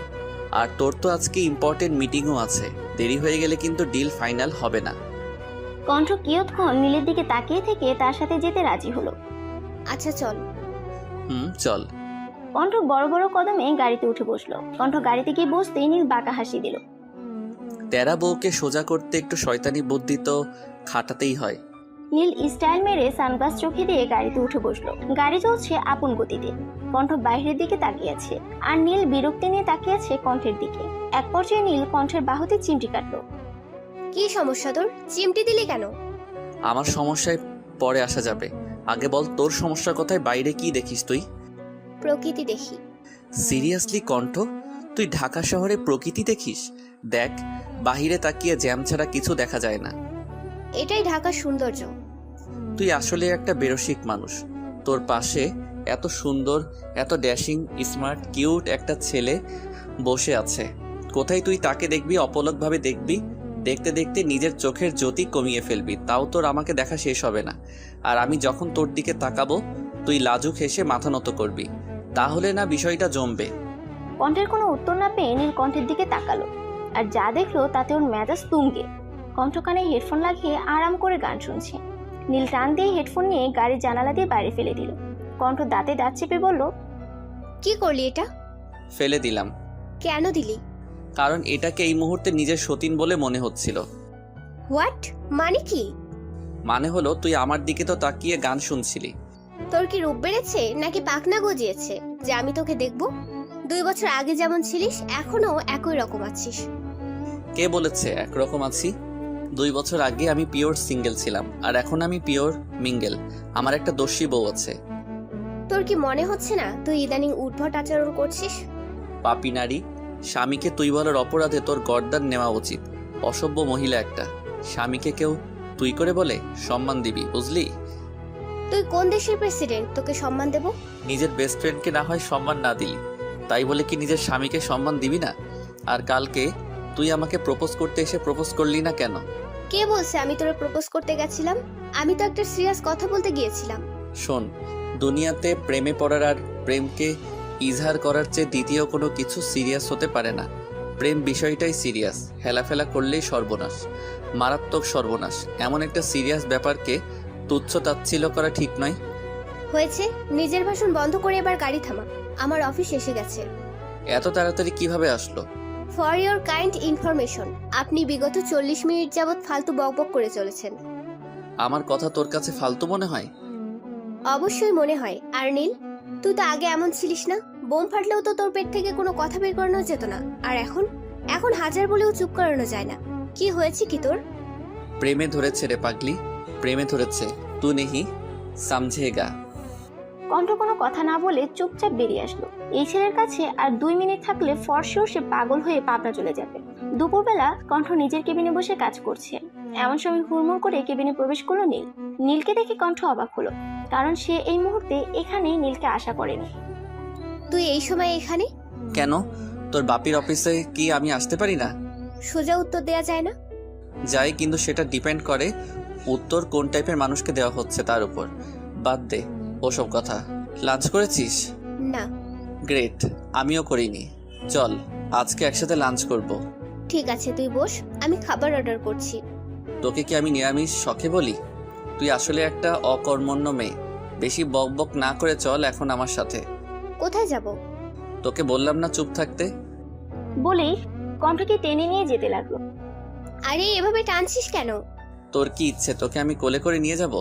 যদি এমন ভেবে থাকিস তবে এসব ভাবনা মাথা থেকে ঝেড়ে ফেল। তোর মতো আলুর গোদামকে আমি কোলে দিতে পারবো না, সরি। আবারও সে কণ্ঠকে টেনে নিয়ে যেতে লাগলো। অফিসের সকল স্টাফ ওদের দিকে অবাক হয়ে তাকিয়ে আছে। কেউ কিছু বলার সাহস পাচ্ছে না, কারণ তারা কণ্ঠ এবং তার রাগ সম্পর্কে অবগত। নীল কণ্ঠকে কণ্ঠের অফিসের সামনে থাকা একটা রেস্তোরাঁয় নিয়ে এলো। এখানে আসবে বললেই পারতি, অযথা টেনে আনার কোনো মানেই ছিল না। আরে ধুর গাধি, বললে তো তুই সুন্দর করে আসতি, তখন কি তোকে আর টানতে পারতাম? কণ্ঠ কিছু বলল না। আজকাল নীলের কথার আষ্টে পৃষ্ঠে বলার মতো সে কোনো শব্দ খুঁজে পায় না। আসলে নীলের এমন ব্যবহারে সে এত অবাক হয় যে নিজের অবাকতা কাটিয়ে ওঠার আগেই নীল অন্য কিছু বলে আর কণ্ঠ আবারও তলিয়ে যায় অবাকতার অতল গহ্বরে। পরদিন বিকেলবেলা কণ্ঠ ছাদের গাছগুলোতে পানি দিচ্ছে। শেষ রাতের দিকে কণ্ঠের হালকা জ্বর ছিল বলে নীল আজকে ওকে অফিসে যেতে দেয়নি। যদিও কণ্ঠ অফিসে যেতে জেদ ধরেছিল, কিন্তু সবার ইমোশনাল ব্ল্যাকমেলের কাছে তাকে পরাজিত হতে হলো। সারাদিন বাসায় বসে থাকতে থাকতে কণ্ঠ প্রচন্ড বিরক্ত হয়ে গিয়েছে। এইভাবে সারাদিন বসে বসে কাটানো যায়? এভাবে বসে বসে দিন কাটালে তো সুস্থ মানুষও অসুস্থ হয়ে যাবে। গাছে পানি দেওয়া শেষ করে কণ্ঠ রুমে আসলো। এসে দেখে নীল শার্ট চেঞ্জ করে টি শার্ট পরছে। টি শার্ট পরার সময় নীল কেমন যে মৃদু আর্তনাদ করে উঠেছে। কণ্ঠ ব্রু কুঁচকে নীলের দিকে এগিয়ে গিয়ে দেখলো নীলের বাঁ হাত অনেকখানি ছিঁড়ে গিয়েছে। নীল, কেমন করে হলো এসব? তো তুই? হ্যাঁ আমি। তোর হাত এভাবে কাটলো কিভাবে? ও কিছু না, সামান্য অ্যাক্সিডেন্ট। অ্যাক্সিডেন্ট কিভাবে করলি? নীল আমতা আমতা করে বলল, আসলে ফোনে কথা বলতে বলতে রাস্তা পার হচ্ছিলাম, তখনই হয়েছে অ্যাক্সিডেন্ট। তুই জানিস না ড্রাইভ করার সময় বা রাস্তা পার হওয়ার সময় ফোনে কথা বলা ঠিক না? তাহলে তুই কেন করলি এমন? দেখেছিস কতখানি কেটে গিয়েছে। ইস, কি অবস্থা হয়েছে হাতের। কই কি অবস্থা হয়েছে? অল্পই তো। এটা অল্প? আর কোথায় ব্যথা পেয়েছিস দেখি? টি শার্ট খোল। নীল দুই হাতে বুকের উপর আড়াআড়ি ভাবে রেখে বলল, ছি কণ্ঠ, তুই এমন, আমি কখনো ভাবি নাই তুই এমন আচরণ করবি আমার সাথে। কণ্ঠ ব্রু কুঁচকে তাকালো নীলের দিকে। সে আসলে বোঝার চেষ্টা করছে সে কেমন। কেমন আমি? তুই অন্তত লুচু মনের একজন মহিলা। কণ্ঠ এবার বোকার মতো তাকালো। আমার মতন একটা অবলা নিরীহ নিষ্পাপ ছেলেকে একা পেয়ে তুই আমার সুযোগ নিতে চাচ্ছিস? কণ্ঠ নীলের কথা কটমট দৃষ্টিতে তাকালো তার দিকে। নীল একটা মেকি হাসিয়ে দিল। পুরুষ মানুষ যতই শক্তিশালী হোক না কেন, সে তিনটা নারীর কাছে চিরকাল পরাজিত, মা, বউ আর মেয়ে। কণ্ঠ নীলের পুরো বডি সচেতন চোখে পরখ করে নিল, আর কোথাও ব্যথা ট্যাথা পেয়েছে কিনা। তারপর হাতের ক্ষতস্থানে স্যাবলন দিয়ে পরিষ্কার করে সুন্দর করে ব্যান্ডেজ করে দিল। আমি খাবার আনছি, খাবার খেয়ে মেডিসিন খেয়ে নিবি। আর একটা বাড়তি কথা যদি বলিস, মায়ের একটাও মাটিতে পড়বে না, এই আমি বলে দিলাম। নীল আর কোনো তেরামি না করে সুন্দর করে খাবার খেয়ে নিল, সাথে ওষুধও। যেহেতু সে বেশি ব্যথা পায়নি, তাই চিন্তারও তেমন কিছু নেই। 2 দিনে ক্ষত শুকিয়ে যাবে। 7 দিন পর। দেখতে দেখতে চলে গেল 7 দিন। এই 7 দিনে নীল কণ্ঠকে জ্বালিয়েছে প্রচুর। নীল আর কণ্ঠের সম্পর্ক স্বাভাবিক হয়ে গিয়েছে। এর সম্পূর্ণ ক্রেডিট অবশ্য নীলের। সেই তাদের সম্পর্কটাকে নতুন একটা পরিচয় দিয়েছে। এখন তাদের মধ্যে সব ঠিকঠাক, কিন্তু কেউ কাউকে তুমি বলে সম্বোধন করতে পারে না। তবে তারা চেষ্টা করছে। এতদিনের অভ্যাস কি আর 7 দিনে যায়? রাফাতকে আজ হাসপাতাল থেকে রিলিজ করে দেওয়া হয়েছে। সে এখন সুস্থ, তবে দুর্বলতা আছে কিছু। ডাক্তার বলেছে প্যারালাইজ থাকার কারণে এই দুর্বলতা, তবে তা প্রখর নয়। কণ্ঠ অফিস আসার পর রাফাতকে দেখে এসেছে, আর শৈবালকে বলে দিয়েছে রাফাতকে বাড়ি পৌঁছে দিয়ে আসতে, আর রাফাতের যেন কোনো অসুবিধা না হয় তা এনশিওর করতে। কণ্ঠ নিজের কেবিনে বসে ল্যাপটপে কাজ করছে। তখন হন্তদন্ত হয়ে তার কেবিনে রিশা প্রবেশ করলো। ম্যাম। এ কি রিশা, তুমি হাঁপাচ্ছ কেন? কি হয়েছে? ম্যাম, নীরা। নীরা? কি হয়েছে নীরার? নীরা পালিয়ে গেছে। কণ্ঠ কিয়ৎক্ষণ নিশ্চুপ রইল, অতঃপর রিশাকে বলল নিজের কেবিনে যেতে। রিশাও কোনো কথা না বলে চলে গেল, কারণ এখন হয়তো কণ্ঠের মাথা গরম হয়ে যাবে। আর হিংস্র বাঘিনীর সামনে যত কম আসা যায় ততই মঙ্গল। রিশা চলে যাওয়ার মিনিট 2 বাদে কণ্ঠের ফোনে কল আসলো। কণ্ঠ ফোনটা কানে ধরে কয়েকটা জোরে নিঃশ্বাস নিল, অতঃপর রিনাবাগকে ফোনটা কেটে দিল। ল্যাপটপটা শাটডাউন করে কণ্ঠ অফিস থেকে বেরিয়ে আসলো। আজকে সে নিজের মাকে অনেক মিস করছে। কণ্ঠ অফিস থেকে বেরিয়ে সোজা মায়ের কবরের কাছে গেল। মায়ের কবরের পাশে কিছুক্ষণ সময় কাটিয়ে এসে বাসায় চলে আসলো। কিছুই ভালো লাগছে না তার, মাথাটা ফাঁকা ফাঁকা লাগছে, সেই সাথে ভয়, মূল্যবান কিছু হারানোর ভয়। সন্ধ্যা তখন হয়নি। কণ্ঠ উদাস মনে বারান্দায় দাঁড়িয়েছে। যদিও তার মতন শক্ত মেয়ের উদাসীনতা মানায় না, তবুও আছে উদাস। তার দৃষ্টি বিশাল আকাশে। আকাশে মেঘ জমেছে, সেই সাথে মেঘ জমেছে তার মনেও। কণ্ঠ যখন উদাস চিত্তে মেঘলা আকাশ দেখতে ব্যস্ত, তখন গেট দিয়ে প্রবেশ করে নীলের গাড়ি। চুল আর শার্ট এলোমেলো হয়ে আছে। শার্টের এক হাতা কোনোই অব্দি গোটানো, আর এক হাতা কবজি পর্যন্ত আছে। নীল রুমে এসে দেখলো কণ্ঠ রুমে নেই। সে চেঁচিয়ে কণ্ঠকে ডাকলো। কণ্ঠ ছোট ছোট কদম ফেলে রুমে আসলো। নীলের চোখ দুটো অস্বাভাবিক লাল হয়ে আছে। কণ্ঠ আলতো কণ্ঠে জিজ্ঞেস করলো, নীল, তুই কি রেগে আছিস? নীল এবার কণ্ঠের দিকে পূর্ণ দৃষ্টি নিক্ষেপ করলো। না, সমস্যা নাই, তুই রাগ কর। রাগ কি আমার বাপদাদার সম্পত্তি নাকি যে তুই হতে পারবি না? নীল ফুসফুস করে কয়েকটা নিঃশ্বাস ফেললো।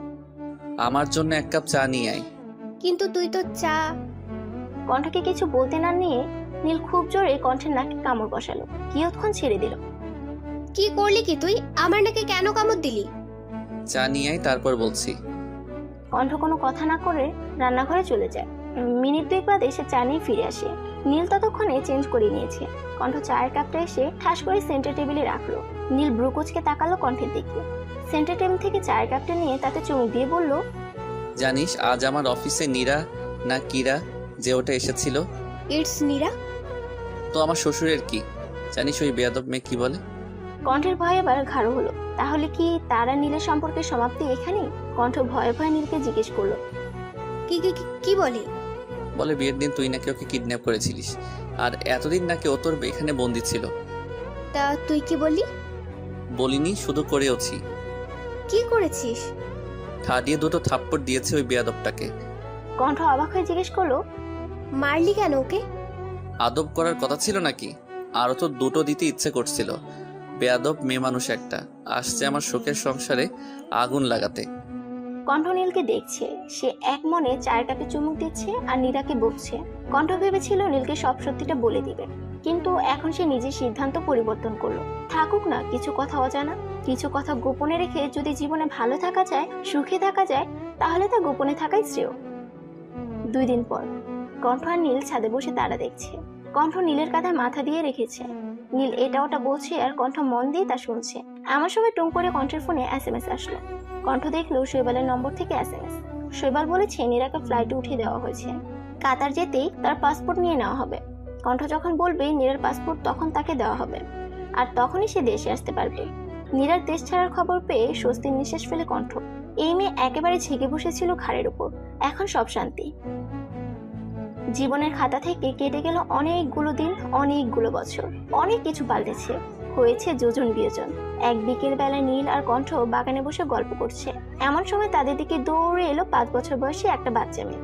দৌড় দেওয়ার সময় তার ঝুঁটির চুলগুলো কি সুন্দর হাওয়ায় দুলছিল। মা, এভাবে দৌড়ে কেন আসলে? যদি পড়ে গিয়ে ব্যথা পেতে? আমি অনেক স্ট্রং গার্ল, আর স্ট্রং গার্লরা কখনো ব্যথা পায় না। আচ্ছা, তা দৌড়াচ্ছিলে কেন? বাচ্চাটির চোখের সামনে ছোট ছোট চুলগুলো পেছনে সরিয়ে দিয়ে বলল, আমি আয়নের মাথা ফাটিয়ে দিয়ে এসেছি। মেয়ের কথায় নীল কি বলে দাঁড়িয়ে পড়ল। তুমি আবারও এমন করেছো? বাবা তোমাকে মানা করেছি না এমন করতে। আমার কি দোষ? ও আমার চুলে টান দেয় কেন? চুলে টান দেয় বলে তুমি ওর মাথা ফাটিয়ে দিবা?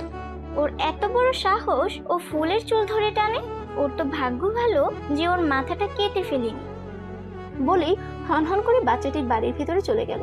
অপরদিকে নীল মেয়ের যাওয়ার দিকে অসহায়ের মতন তাকিয়েছে। সামান্য চুল ধরে টান দেওয়ার অপরাধে এমন নিরীহ নিষ্পাপ ছেলের মাথা ফাটিয়ে দিয়ে আসলে তার আর আদরে বাদরে পরিণত হয় একমাত্র মেয়ে। এই মেয়ে একদম মায়ের স্বভাব পেয়েছে, কথায় কথায় রেগে যায় আর শুধু মারামারি করে। নীল একবার কণ্ঠের দিকে তাকালো, সে আয়েশ করে চায়ের কাপে চুমুক দিচ্ছে। মা আর মেয়ে মিলে তার জীবনটা তেজপাতা সমতুল্য করে দিল একেবারে।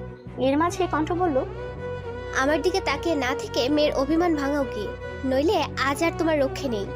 আমি তো তোমাকে ছাড় দিই, কিন্তু মেয়ে আমার ছাড় দেওয়ার পাত্রী নয়। কণ্ঠের কথা একটা দীর্ঘশ্বাস ফেলে নীল চলো মেয়ের অভিমান ভাঙাতে। মেয়েটা তার অনেক অভিমানী, একটু কিছু হলেই বাবার উপর তার রাজ্যের অভিমান। নীল নিজের পরিবার নিয়ে সুখে আছে রাফাত আর নীরাও। সকলে সুখে থাকুক এই কামনা করে আমাদের নীলকণ্ঠের পরিসমাপ্তি।